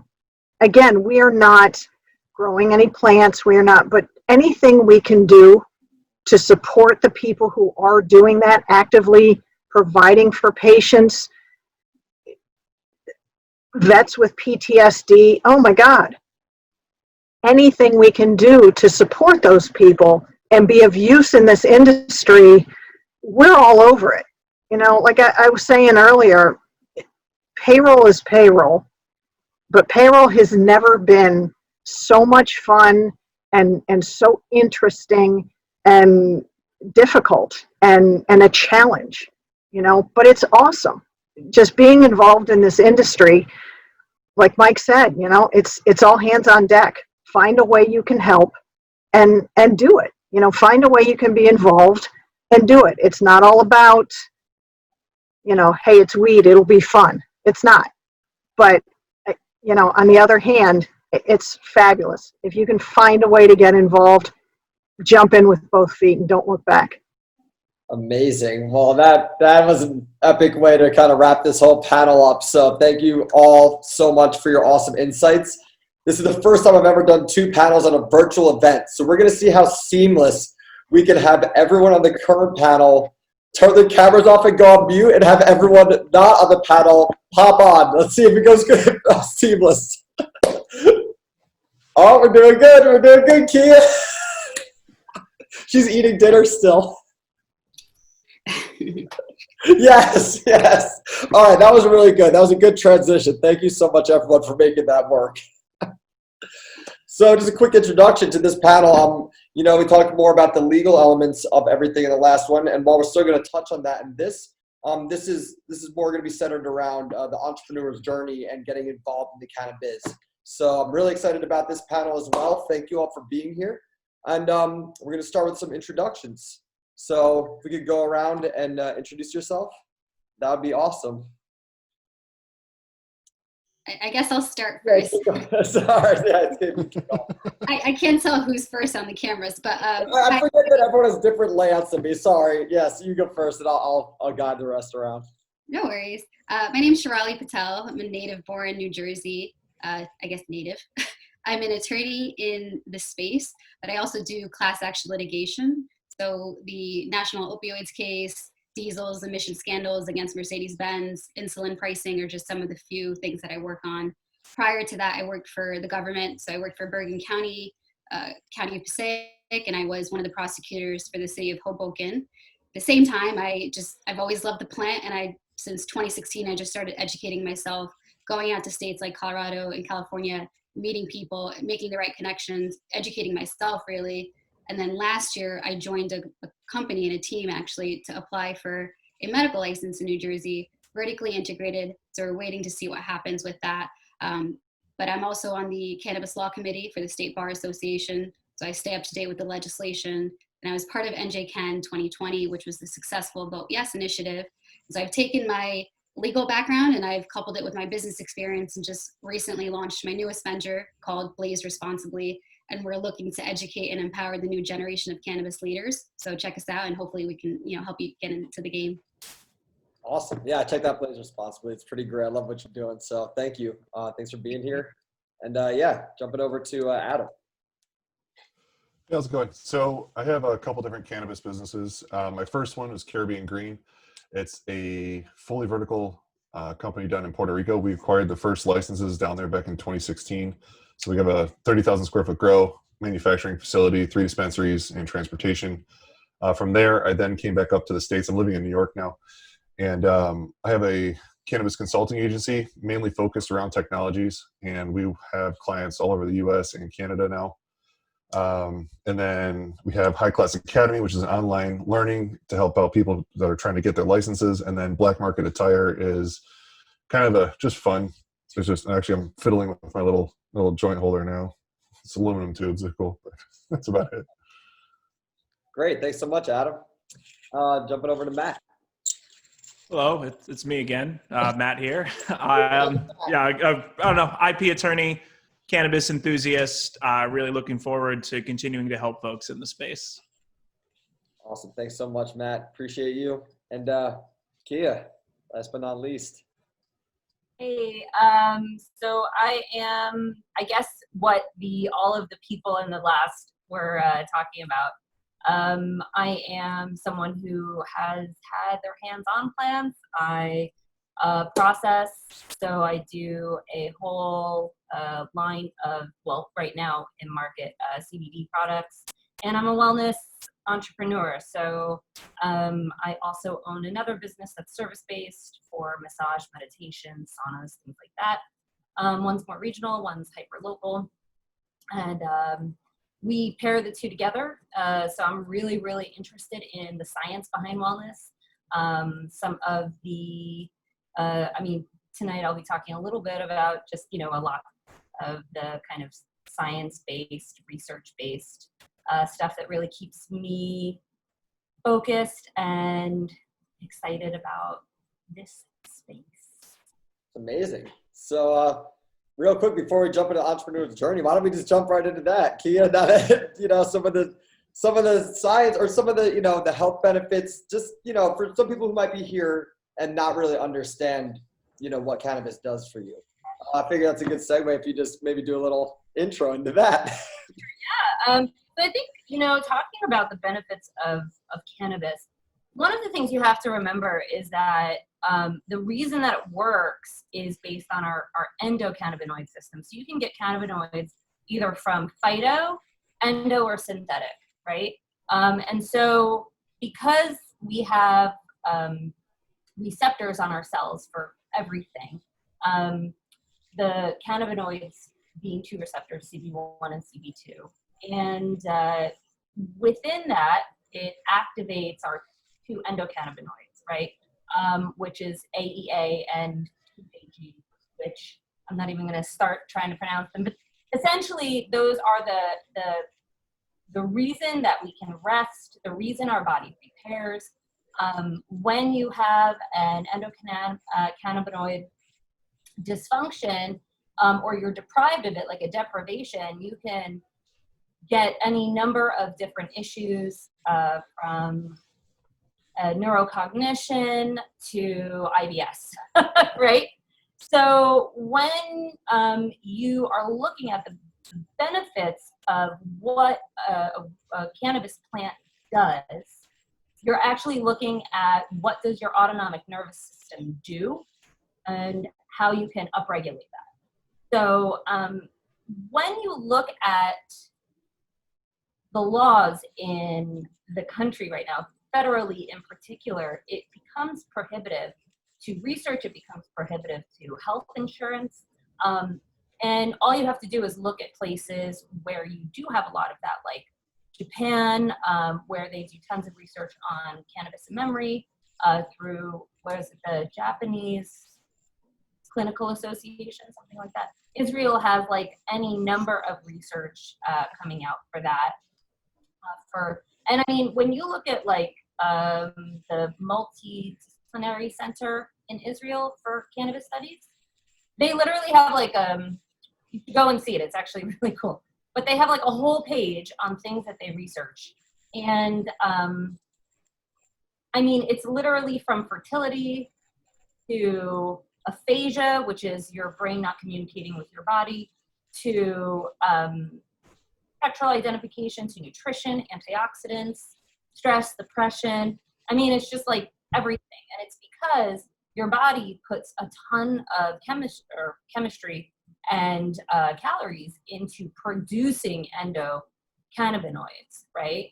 And so when you can help to regulate that or to enhance your body's own functioning, it has huge medical implications. And you can look at that anywhere, internally, topically, it's really fascinating. And one of the things that bothers me about America is that you see this huge focus on synthetics, and you even see patents coming out for synthetic cannabinoids, and then they have all these health repercussions when you can get them through a really natural and easy, phyto resource, right? The plant resource. So I think I don't know if that really even answers your question, but I think that's like a little brief kind of quick kisses towards the reason it's important, right, and some of the science as to why. No, that's great. Thank you. I appreciate you providing that as kind of like some just background for people who I feel should understand a little better, why it's such an important industry. So thank you for sharing that. When you give it to your body like food, your body works better. Awesome. Well, now I want to jump into a little bit about the entrepreneur journey here. So this one kind of goes to both Chirali and Adam. You know, as entrepreneurs who got into space, maybe tell a little more about, you know, how you got your foot in the door in this industry and how other entrepreneurs who are looking to get involved can get their foot in the door or get started here. And maybe we'll kick off with Adam and then. Sure. So I think it's safe to say that the way that I started in the industry is kind of how most people started in this industry. Nod, nod, wink, wink, without saying stuff. I was out in California for a while, living out there, and I got into the industry. I have a tattoo shop back in Puerto Rico. I've had it for about 10 years, and I worked a lot with the health department of Puerto Rico to regulate the tattoo industry down there because it was horrible. It was just so disgusting. So I worked with them a lot, so I had a good reputation and good connections with them. So when Puerto Rico's governor said, hey, I want to do medical cannabis here, they reached out to me and said, hey, do you know a little bit about this stuff? You do that out in California, right? I was like, yeah. They're like, can you come here and help? So I said, okay, sure. So then we came back to Puerto Rico, and then my partner and I basically worked with the health department to help guide them on the regulation and how to put it together and the laws that were going to come together with that. And from there, with our massive network that we've built of connections, we scored all of our licenses right out of the gate. It was mentioned a lot earlier, but everything's about networking and who you know. 100%. You can have all the money in the world, doesn't make a difference. So the guy, Bush, you know, Anheuser-Busch, the last surviving member of the family sold his entire fortune of Bush beer to get into cannabis out in Missouri. I was helping a bunch of clients get licensed out there. And we're billions. He dumped everything out of beer to go into cannabis. He got denied. Damn. So it doesn't matter about your money. It doesn't matter. It's really about who you know. And it's especially the tighter the state, especially Jersey, I would imagine is a very tight state, if you know what I mean. You really have to know people. And if you know them, it's not like you get it. It's not like it's just instantly, oh, well, you know Bob who's writing the bills, so therefore you get it. But it gives you a lot more credibility because you have to remember when you're applying for your licenses, what everyone's thinking about in the back end when they're approving this isn't, okay, do you meet all the requirements? It's, if I give you a license, are you going to fuck it up and come back to where I get arrested and go to jail? And that's what they want to do. They're protecting their own ass. They can give a shit about you. They just want to make sure that when I sign that paper, that the DEA is not going to come to my office like they're doing right now in Missouri, and they're arresting crazy amounts of people for corruption. So they're very, very particular about that part. But if you know them, they know, oh, I know this guy. He has a good reputation, gives back to the community. He'll definitely represent what we're trying to do in a good way. Then you're more likely to score some good brownie points. So Yeah, Adam, sorry, yeah, jump in. No, I was just going to say, I absolutely agree with what he said because it really is about who you know. It's not just about the money that you have.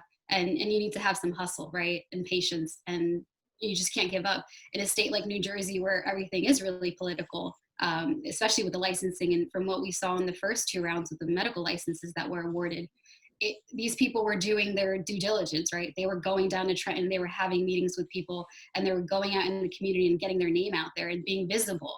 So unless you're actually visible, you're really not going to stand that much of a chance because those individuals that are looking at the applications that are scoring them, they've probably run across a few names. And if you're not one of them, unless you truly stand out from an experience standpoint, it's going to be really difficult. And so you have to hustle and you have to put yourself out there, and you need to show up to these meetings and go to the committee hearings and meet the right people who are working on the legislation and let them know what you think they should do, because they really don't know what they're doing, right? They don't know cannabis. These are rule makers and politicians. And so because there's an open door right now and there's like that window in New Jersey, the time is now to get yourself out there. Yeah, I spent almost a year and a half working with the government, just going to their meetings, talking to them, just having phone calls and whatever, before any licenses were even issued.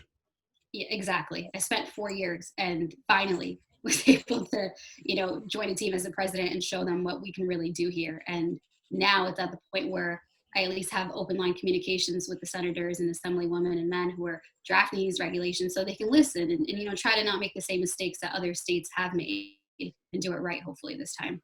And then once you're on the inside, those connections will help you too. So when problems start happening, they'll give you a phone call rather than showing up and slapping you with a $100,000 fine. And speaking of get on the inside, I want to hear from Matt about getting on the inside as a business. I know we've talked a lot about the legal side of things, but for businesses who want to form in the cannabis space, I guess, what are the differences of just starting a new business all around cannabis, or say you have an existing business, you want to incorporate it? What does that kind of formation process and structure look like for these businesses?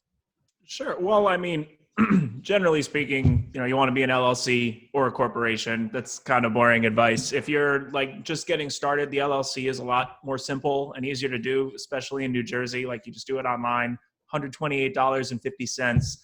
30 minutes later, you will have a registered LLC in New Jersey. It's really not that bad. From what my accountant tells me, corporations are a far better investment vehicle for other folks from tax standpoint. So if you're going to be seeking outside money, corporations are better. You can switch from an LLC to a corporation. I do it all the time. The firm does it all the time. It's really, old hat.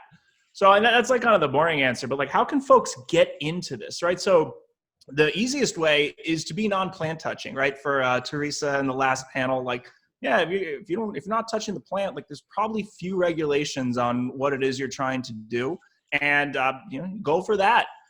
Make cool artwork, cool packaging. Like product engineering is huge these days with all the different types of child safety packaging that has to go around. I think that's like a really great way to do it. Alternatively, you could go the hemp route. I know actually Chirali had a CLE on this earlier this week about like how great hemp is in New Jersey and all the cool things you can do with that. Like if you go to the New Jersey Department of Agriculture website right now, like go on your computer, you can download the application to start growing and producing and extracting stuff out of hemp. And like, that's something that's available for you right now. It's relatively straightforward to do. You're dealing with the Department of Agriculture, who are like good people generally, not real, in my opinion, not all of the whole mishmash Jersey political scene. And I think it's a good place to go. But for folks who do want to touch the plant, who do want to go the THC route, who want to go it, the attorney on the last panel was talking about it a little, like some of the rules are made, some of the rules aren't made. So there actually is no, I'll call it the CRC, the Cannabis Regulatory Commission. The CRC hasn't been formed yet. That draft bill is what forms the CRC. Like while we have the public referendum out there, like it is that draft bill that's going to create them. And in this draft, this draft bill carves out 6 classes of licenses, right? So you have your growers, your processors, your wholesalers, your distributors, your retailers, and then a cool one for delivery. So like those are your 6 areas in which you can go and seek to apply for stuff. The amount of retail license, it depends. The CRC is going to decide based on population and the ability to curb illegal use. The only hard cap that you see is that on growers. And at least on the Senate version, which is the one that I read, it's 28 growers simultaneously within the state. But aside from that, I think there's a lot of opportunity. I represent a couple companies out in Colorado who do so well with the extraction. If you're scientifically inclined, you really, I mean, I'm a former chemist, so take it with a grain of salt, but it's a really awesome opportunity. Cold ethanol extraction is pretty easy to do. It's not challenging, and you can, with a couple techniques, really get some high yield. And I think that's probably a pretty good way to go. Something that Kia was saying about the medicinal aspects of it. So for those of you who don't know, like everyone knows THC, everyone knows CBD, but in a given cannabis plant, there's like 200 or something cannabinoids. And I bet like 10 years from now, we'll laugh that everybody focused on THC and CBD, and it's actually some of the lesser prevalent cannabinoids, or perhaps a ratio of them. So I bet you if folks explored the therapeutic effects of that type of stuff, that might also be a good avenue to go for. That's it. Entourage effect. Quick note, real quick before we jump over. I was curious. What about someone who wants to get in with like paraphernalia? Like someone's doing bongs and rolling paper. They want to start a company like that. Do they have a lot of loopholes to go through, or are they pretty smooth sailing from your perspective? So, and if any of you other guys know, like feel free to jump in. My understanding is that glass is not regulated, but the rolling papers are. Like you do need FDA approval to manufacture rolling papers. That's my understanding of it. But the real thing is, for educational purposes, how much is the FDA enforcing this stuff, right? They're only, even for the CBD, where they have a real legitimate interest in trying to regulate that stuff, only the largest producers are getting the FDA warning letters. And even then, those warning letters have some carve-outs to particular uses. So I don't know how likely it is you're going to have that enforced against you for that type of paraphernalia. Okay, cool. Thanks for sharing. Did anyone else want to touch on that, or? It definitely depends on the state with regards to the paraphernalia part. I mean, that's how Chung went to prison because his son started a paraphernalia company, and the feds baited him for months to try to do some illegal shit, and finally they did, and then they came after Chung and put him in jail. They just wanted a piece. So yeah, be careful. Check your local laws. Good advice. Cool. So jumping back to Kia. I love that you have your wellness company and you're incorporating CBD products into that. And I like the idea that not everyone who gets into the cannabis space needs to just go farming, right? So I was wondering, like, what from your perspective, what other industries or businesses can get in this space that don't necessarily go are creating dispensaries or something like that? I mean, I think that this is, I loved the last panel talking about business in cannabis, because one of the things that I think is really interesting is, as someone who has been in the wellness space for like 20 years, when we incorporated CBD into it, we were really hamstrung as our ability to market, our ability to even sell certain things. Like it was really intense because New Jersey still kind of doesn't know what to do with it to a degree. And as we got more into producing products, it was, it can be really difficult. But for people that just want to incorporate products into what they do already, I mean, it's kind of like no holds barred in a lot of ways. I mean, I've seen in like makeup, Milk does a Kush mascara, which is bullshit, but whatever, it's a lot of fun. So, and like you have hemp water, and people are marketing cannabis t-shirts, like just because they're made from hemp. It's nuts. But I think it's interesting because right now I just read an article where like 57% of all CBD companies have less CBD or no CBD in them at all. So that's like 60% of the entire everything that they tested, right? Either has less because there's like no regulations. So I would say, if you want to get into cannabis, if you're not looking at the THC side of things, there's a lot of kind of openings there where if people have tried a lot of products and then they try yours, if you actually have what you say is in it, you'll probably do fairly well if you have good marketing at this point. She's absolutely right on that. We sell a nano-sized CBD oil that is leaps and bounds about everything else that's on the market. We just drop off a sample to whatever store is selling CBD, and they're like, this is amazing. I only need 2 drops of this stuff versus like an entire dropper of this other stuff. It's like, yeah, right. Bam, product's gold. Quality product you're talking about. Well, I mean, but it's true. CBD itself is exceptionally powerful, has profound benefits. But people say, put hemp oil like you get at the store, which is great, but it's not a CBD product. And then they say that it has CBD in it. So I would say you can really put CBD in anything. They have created a technology where you can, I mean, it's fairly old now, but where it's water soluble. So you can take an oil, put it into something that's water soluble. You can bake with it. You can do any number of things. I think the issue that we've come across a lot in terms of just retailing some of it is what's actually in it, batching it, right? So I can't tell you how many times you'll eat one thing and then eat another thing, and they're just 2 totally different experiences, and it's from the same company. It's supposed to be the same product. So I would say that cannabis is super easy to get involved in if it's not THC. Once you get into the THC sphere, it's the same thing though. I mean, it's the same plant, you know. You can, I mean, for the most part.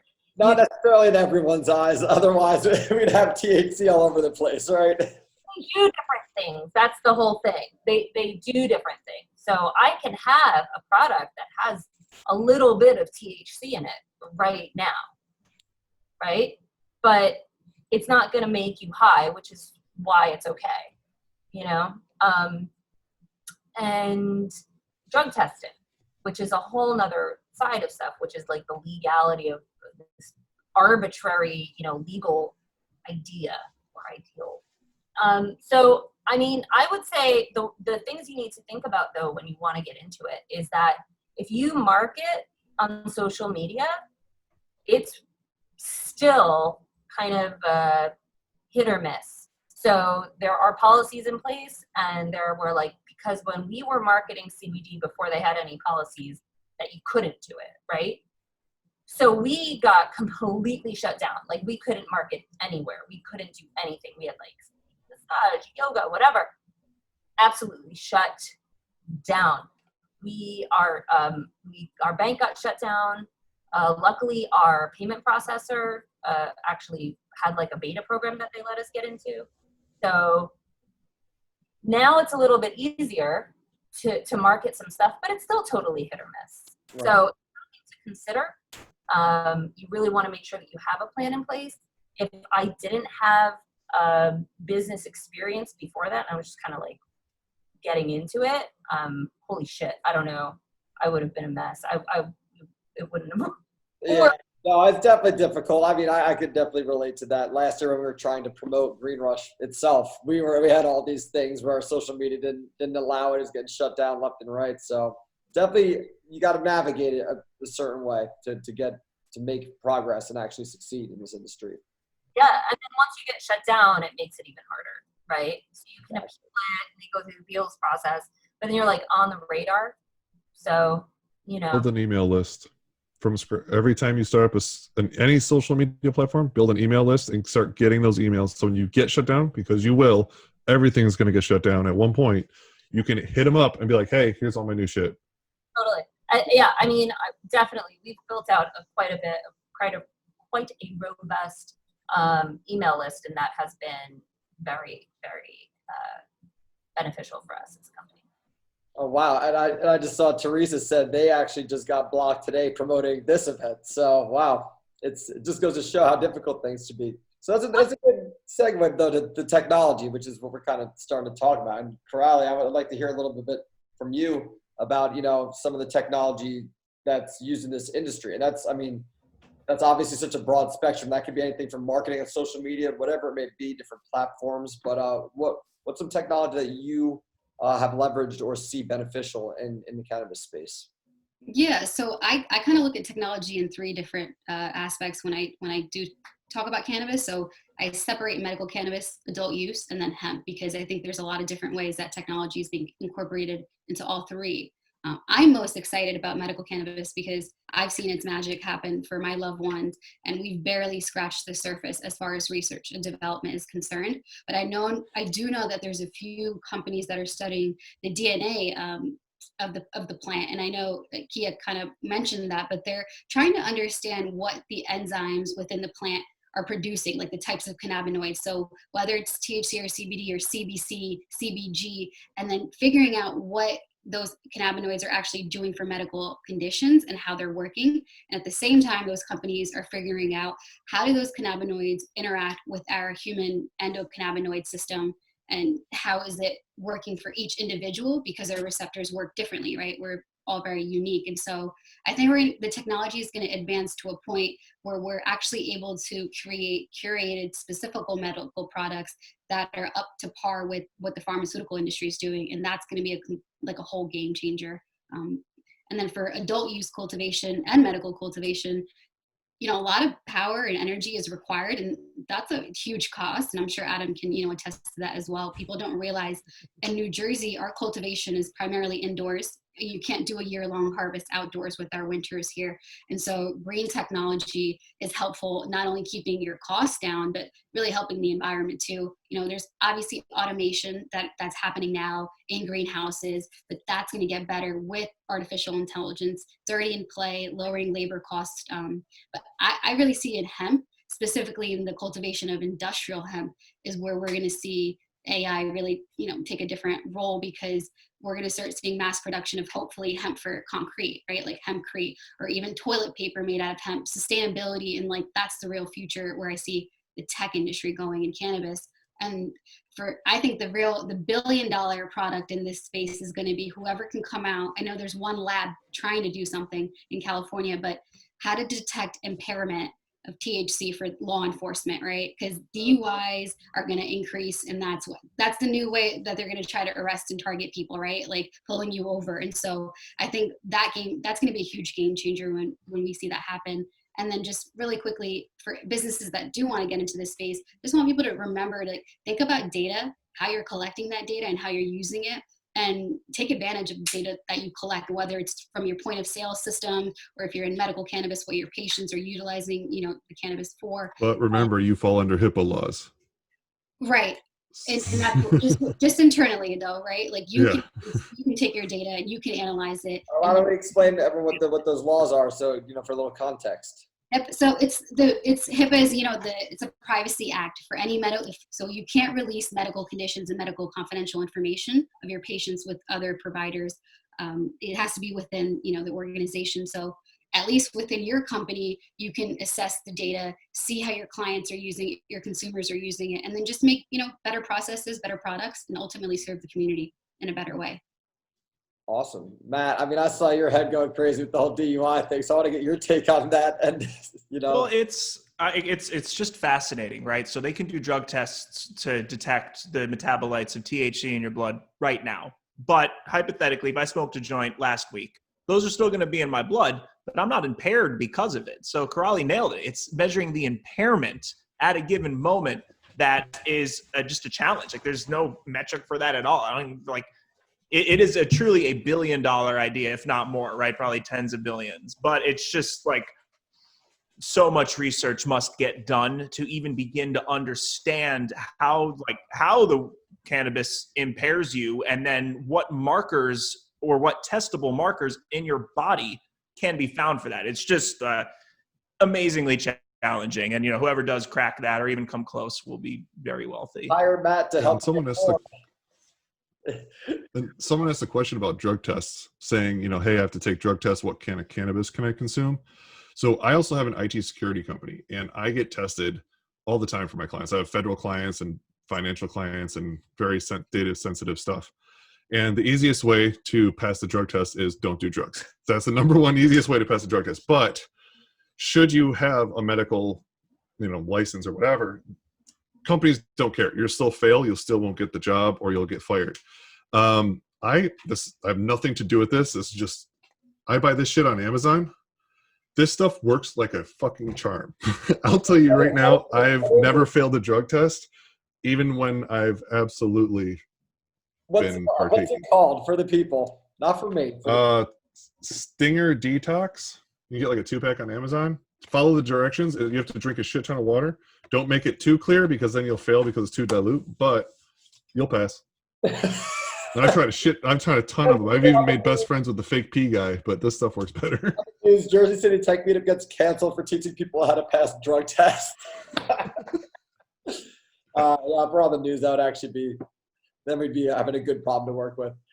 So any other Adam or Matt, do you have any other thoughts on the technology in the space, whether for getting formed, Matt or Adam, things that you've used as far as security or those measures? Yeah, so technology, my company Root Effects is really based 100% on technology and how we can use tech to enhance any type of a cannabis operation. We have our own seed to sale software, which we've integrated a lot of new stuff. Like we have facial recognition built into our point of sale software and into the grow. So this way, when patients walk in the door, it automatically knows who they are, that they're a registered patient, and that their stuff's valid and things like that. Also, from a security standpoint, from the grow, we have facial recognition for when you walk in the door. We know if you are supposed to be there or not be there, and our security's alerted if it's someone new to go meet and greet and all that kind of stuff. So we have cool shit like that.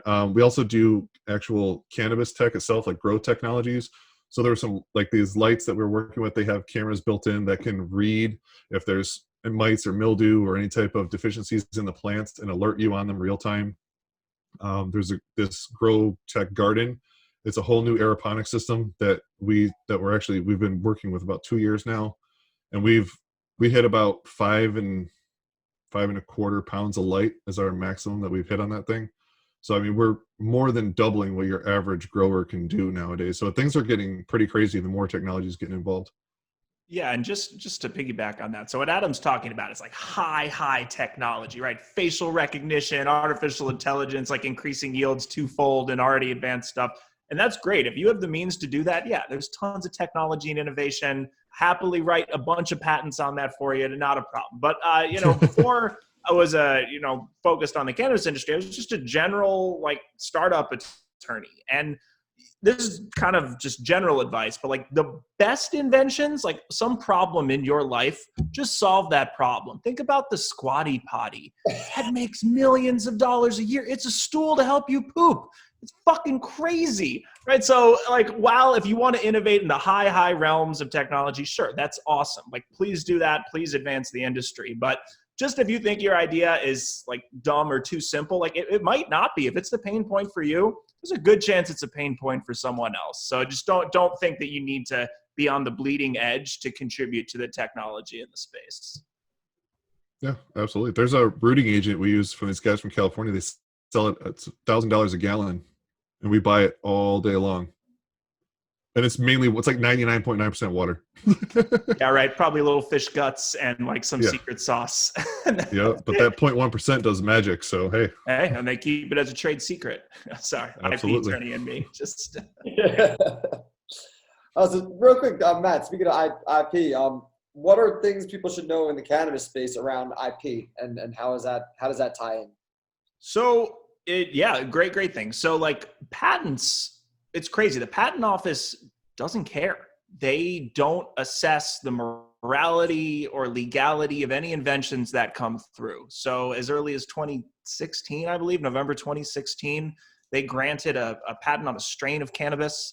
I personally have gotten patents on formulations of CBD, like all kinds of paraphernalia and other kind of devices. Like it really, like the federal illegality of it is not a bar to obtaining a patent. Now, can I advise that you go into federal court with that patent and evidence of what you're doing and go and sue someone for patent infringement? No, I think that would be a mistake. Actually, I think a guy did that in Newark recently, like brought some weed into the courts to like show, and then there was like a funny opinion on it that I was given to the marshals to be disposed of. So the patents are really great, but what's cool is they last for 20 years. So even if you got a patent today, and, you lose 10 years of patent term while we wait for the feds to legalize it. Well, you still have protection, for the tail end of the 10 years. And, so there is some value to be had for that. In sharp contrast to that are trademarks. So if you are doing anything illegal under federal law, you're not going to get a trademark. I don't know why. I'm kind of bummed about it, but the trademark attorneys at the PTO, the Patent and Trademark Office, I've gotten pretty sharp about the CBD related stuff and the goods. So they do stay up to date with those FDA warning letters, what the approved uses, what the unapproved uses are. So while you can get trademarks over your CBD containing products, you have to be pretty careful. So I was saying earlier, I don't think the FDA is going to come and scrutinize on a lot of folks. Well, if you apply a trademark, you're paying the government to scrutinize you. So they're going to look and they're going to kick it back. I've gotten some, I've been rejected on some. And it really comes down to, strangely, how you characterize the goods that you're selling. So, there is some opportunity to be had. Also, I wrote a cool article on this. There are these things called state trademarks. So let's say you want protection within your state, right? You want to be the only Matt's Greatest Grow in New Jersey. Well, you can go and you can file for the state or with the state, and they'll give you the exclusive right to use that name within the state. And if it's legal under state law, you're not going to run afoul of that.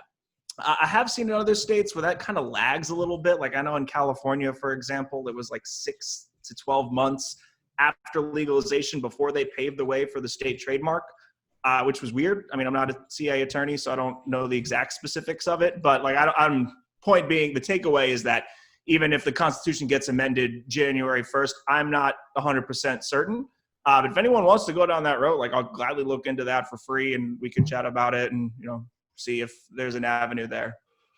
All my trademarks I file before I start the business, so this way they don't have any negative attachment to them. So all my cannabis stuff, like even my little, like these little things, everything I file ahead of time. So this way when it goes through, it's like, oh, it's a clothing company, or oh, it's a whatever, and I secure the trademark on the logos and the names and everything. And now I open up the business, and oh, by the way, I'm using it for my. It's just a What pivot. do you submit with your statement of use then? Like what specimen? It's like Clothes, merchandise, pop tops, Got it. everything that's related to what I'm going to be using and selling and slapping my logo on when I'm selling the product. Okay, no, it's a smart way to do about it, or to go about it, if I could speak. It's a late night for all of us. Chirali, just jumping over to you. I know we spoke about this in the last panel, but this is extremely important, and I feel that entrepreneurs who are trying to get in the space should be cognizant of this. You know, how can entrepreneurs, you know, combat racial injustice when getting into the space of cannabis? I know you got some initiatives going on, and I'd love to hear from you about it. Yeah, so I mean, you know, there's certainly a lot of different ways in which you can go about it, and I'm happy to talk to anybody who is interested. But what I did is, as the president of my company, I entered into a letter of intent with the New Jersey Reentry Corporation. It's an organization that was founded by former Governor Jim McGreevey. They work with people who are incarcerated and provide resources and services, so basic job skills trainings, all the way to, like, you know, getting them housing. And a good amount of the individuals that work with this program were arrested for cannabis-related, you know, crimes, whether it was possession, distribution, and, you know, it can really ruin a lot of people's lives and label them as not eligible for a lot of different things. And so what we did was agree that if and when we win a license in New Jersey, we would donate a percentage of net profits to the cause. We would create a incubator program where we offer on-the-job experience and training from the basics of cannabis, from, you know, plant nutrition all the way to production methods, and then hire a percentage of those individuals who went through the cannabis incubator program, and then also develop a certificate program for these individuals so that they can go ahead and seek employment in the cannabis industry anywhere, whether it's New Jersey or, you know, nationwide. And then finally, we agreed, because we applied for a medical license, that we would help the individuals who, you know, are struggling with substance abuse or, you know, pills or whatever, you know, the issue is, to help get them qualified to become a medical patient. And if they are indigent or have certain criteria, then we would offer our cannabis, our medical products, for free. And so I think it's at the point where entrepreneurs actually have to be about it and not just talk about it. And that's also why I launched Blaze Responsibly, because I wanted to help the minorities, help the women of color, because I navigated this process in New Jersey. It's very difficult, and licenses are very expensive. So the worst thing that can happen is you win a license and then you're not even prepared and you lose out, right? And so I wanted to create a platform where I can empower people, educate them, and then link them with resources and continually have feedback. And so that's what I'm doing with Blaze Responsibly, but also through the company. It's working with community organizations and actually helping those that were wronged by the war on drugs. Well, that's incredible. I know. Always check your local state regulations, because a lot of states, you can't give away things for free, and you can't hire felons or you'll lose your license. So yeah, just terrible. Yeah, it doesn't make any sense. Like we even tried doing donations to Children's Hospital for like the whole cancer wing and everything. We had a whole plan lined up, and everyone shut it down. The hospital shut it down. The government shut it down. The cannabis board shut it down. They said, nope, you can't do any of that shit. So it's like, okay, that's insane. Guess we're not doing it then. So obviously we found out ways, you know, so then we just did other things, and they just got a large anonymous donations of toys and stuff and whatever. But it's ridiculous that you can't, they won't take the, and it almost always comes back to the money. They want the money to be traceable, and they want it to be not in a bank, because then they're going to lose all their Fed protections, and the banks won't have it. So they'll shut you down in a second. And no one wants to lose their bank accounts. I got a guy right now in Vegas. He's got, the dude builds arenas, like live, what's that? The like Ticketmaster and all those, like Live Nation. That's it. He builds Live Nation arenas. So he's building 6 of them right now, and all the banks are going to pull all of his funding. So he's got over $200 million in funding coming for these things that he's building. He's big, obviously pretty big, but he has $150,000 stake in a grow in Vegas, and all his banks are now pulling his funding because they found out he's an investor in a grow in Vegas. So he's losing, and so he's like, just basically just gave it to us just to offload it because he's going to lose hundreds of millions of dollars because the banks won't loan him money because he's investing in a cannabis business. Wow, that's very useful information for businesses to think about. So thank you for sharing that, Adam. And Chirali, thank you for sharing what you're doing to kind of help these communities and these marginalized minorities. So thank you and that's a good point on Adam's side is, do these things, but make sure you're just checking the state regulations to make sure you're doing them right. And that's a good point because I never actually thought about that. So. And always remember, you are federally doing something illegal that can send you to prison every single day. Every time you touch a plant, you're 100% federally illegal. And the DEA can come in and take you away at any second if they really wanted to. So never give them a reason to. I've had the DEA come to my house. I've had them come to my grow. It's the scariest shit you'll ever experience. Damn. Hey, everyone, you should still get involved in the cannabis industry. It's great, and you love it. Well, I mean, for what it's worth, Obama's AG released this memo saying that the feds would respect the states that chose to legalize it and they would not enforce the federal laws.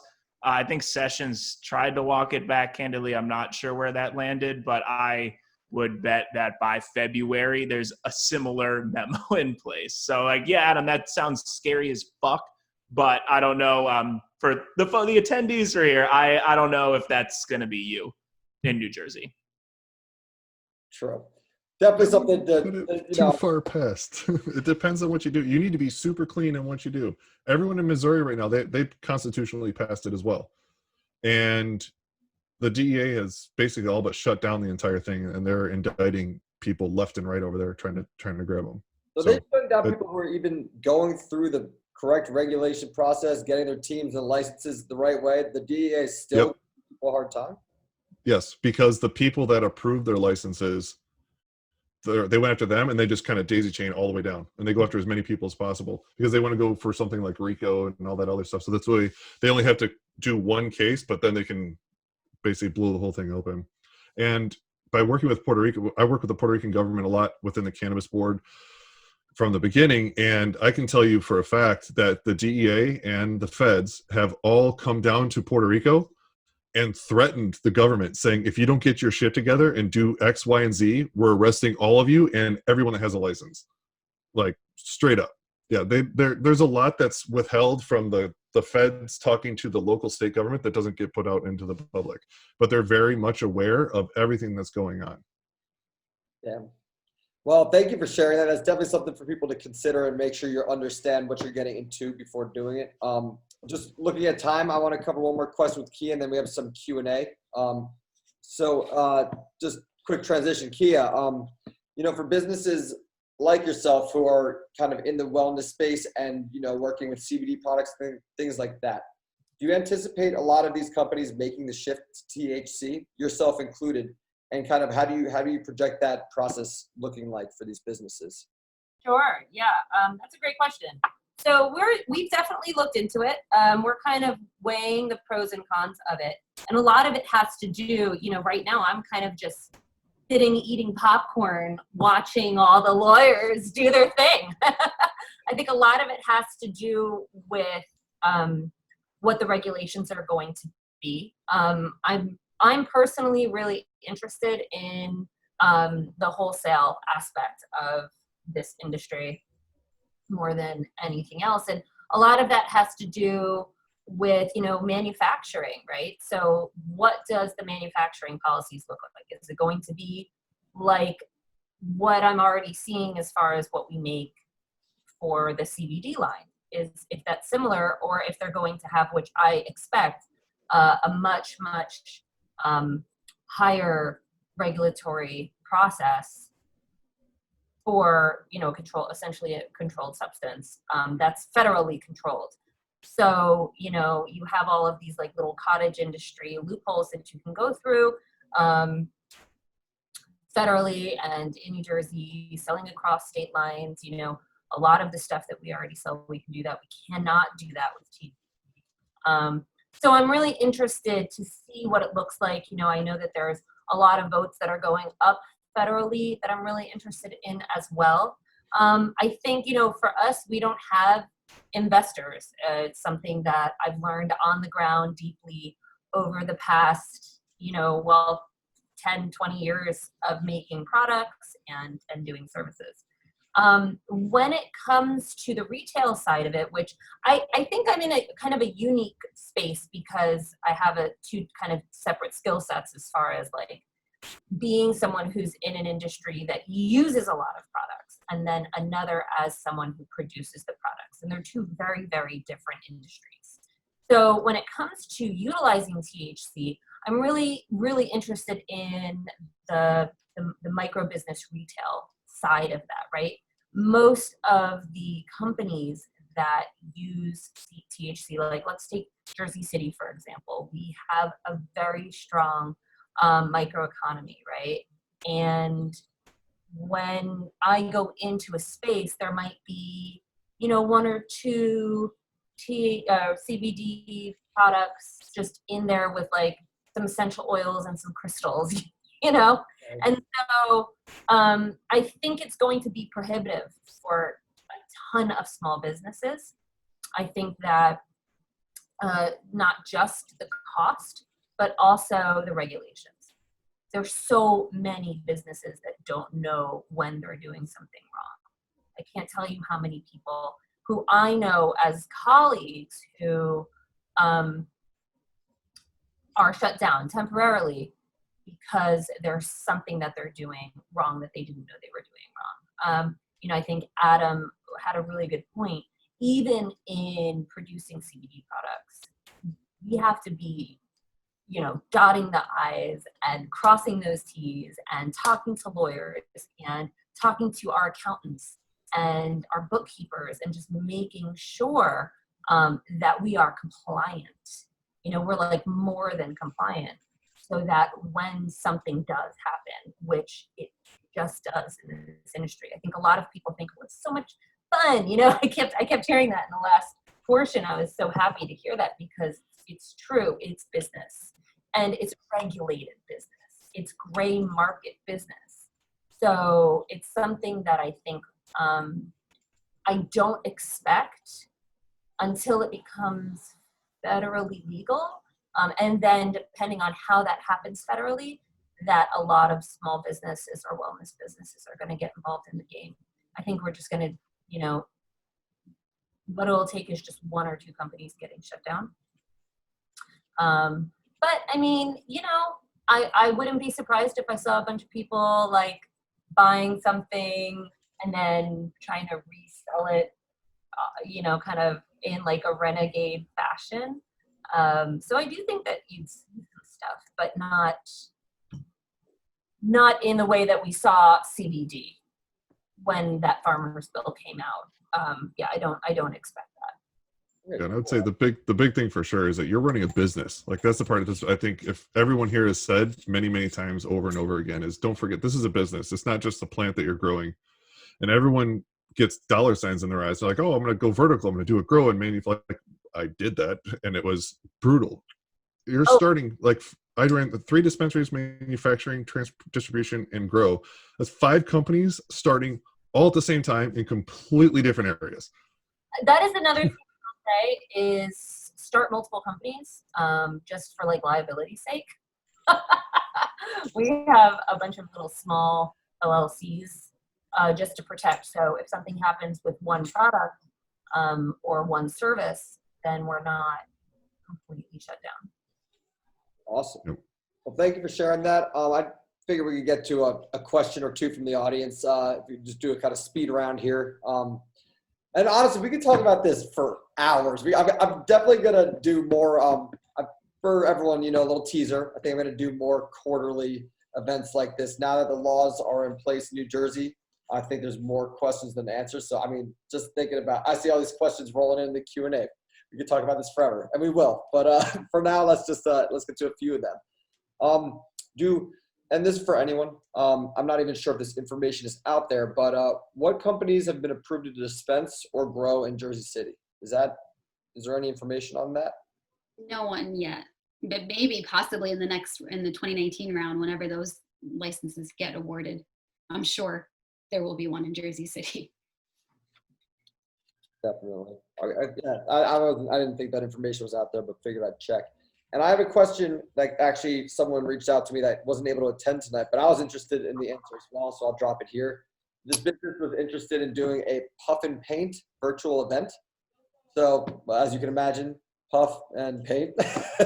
So I'm wondering, is something like that legal? Like to host a virtual event where everyone smokes weed in their own house painting? Is that like, what does that look like? You know, I feel like say what it is, and yeah. I have to be a lawyer to tell you that one. Starting legally, technically January 1, when it's legal and you're legally allowed to consume in your home. I don't see anything wrong with that. Everybody's sitting from the comfort of your home and smoking and painting. It's different if you're doing it in person, actually having like the live event, because those regulations don't exist. But you, from the comfort of your home, please do blaze responsibly.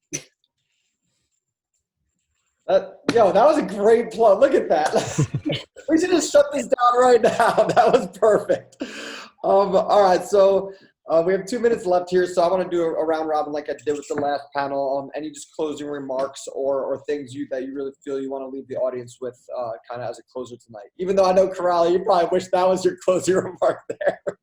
But, yeah, and I guess I don't know why, I think somebody else said Chirali, so everybody keeps saying it. It's Chirali. It is a little hard. It's an Indian name. Wait a minute. I need to go out on record on this live event saying that I said Chirali, and then I heard Chirali, and I got all self-conscious and switched to the wrong name. This is like when they say in school, never switch your first answer.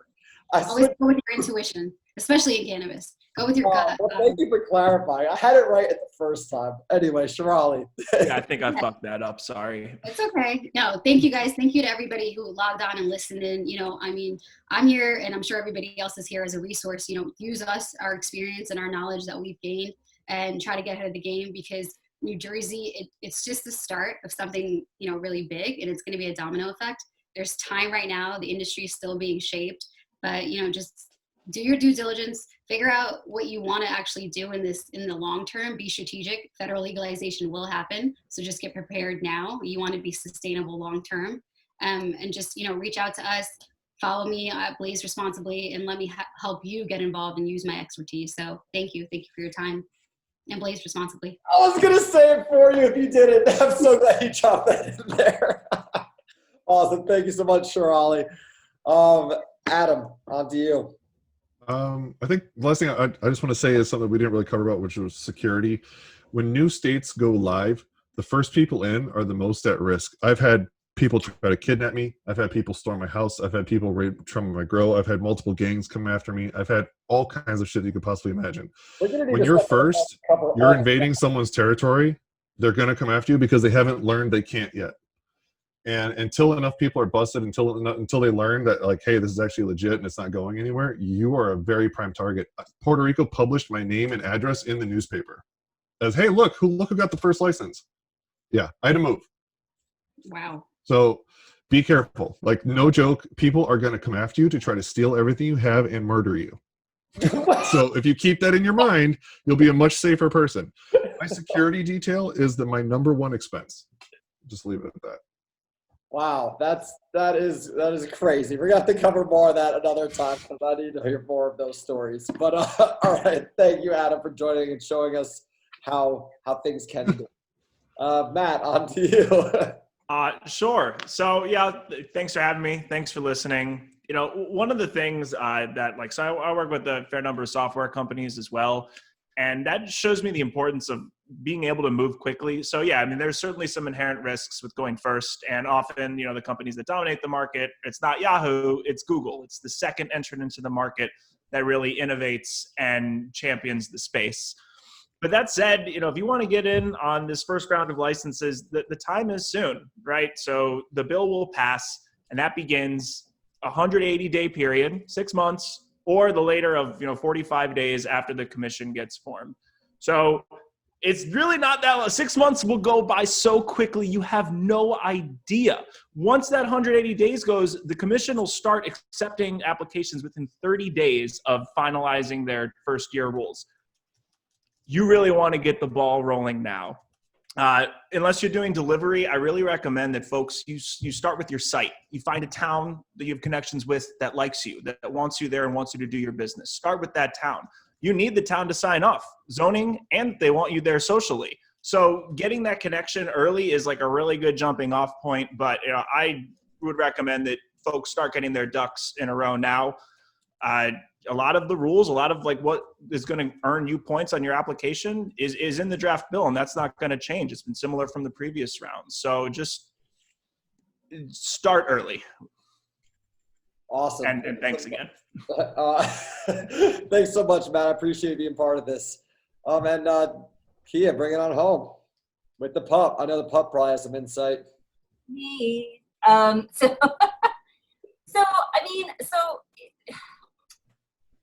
For anyone that's watching,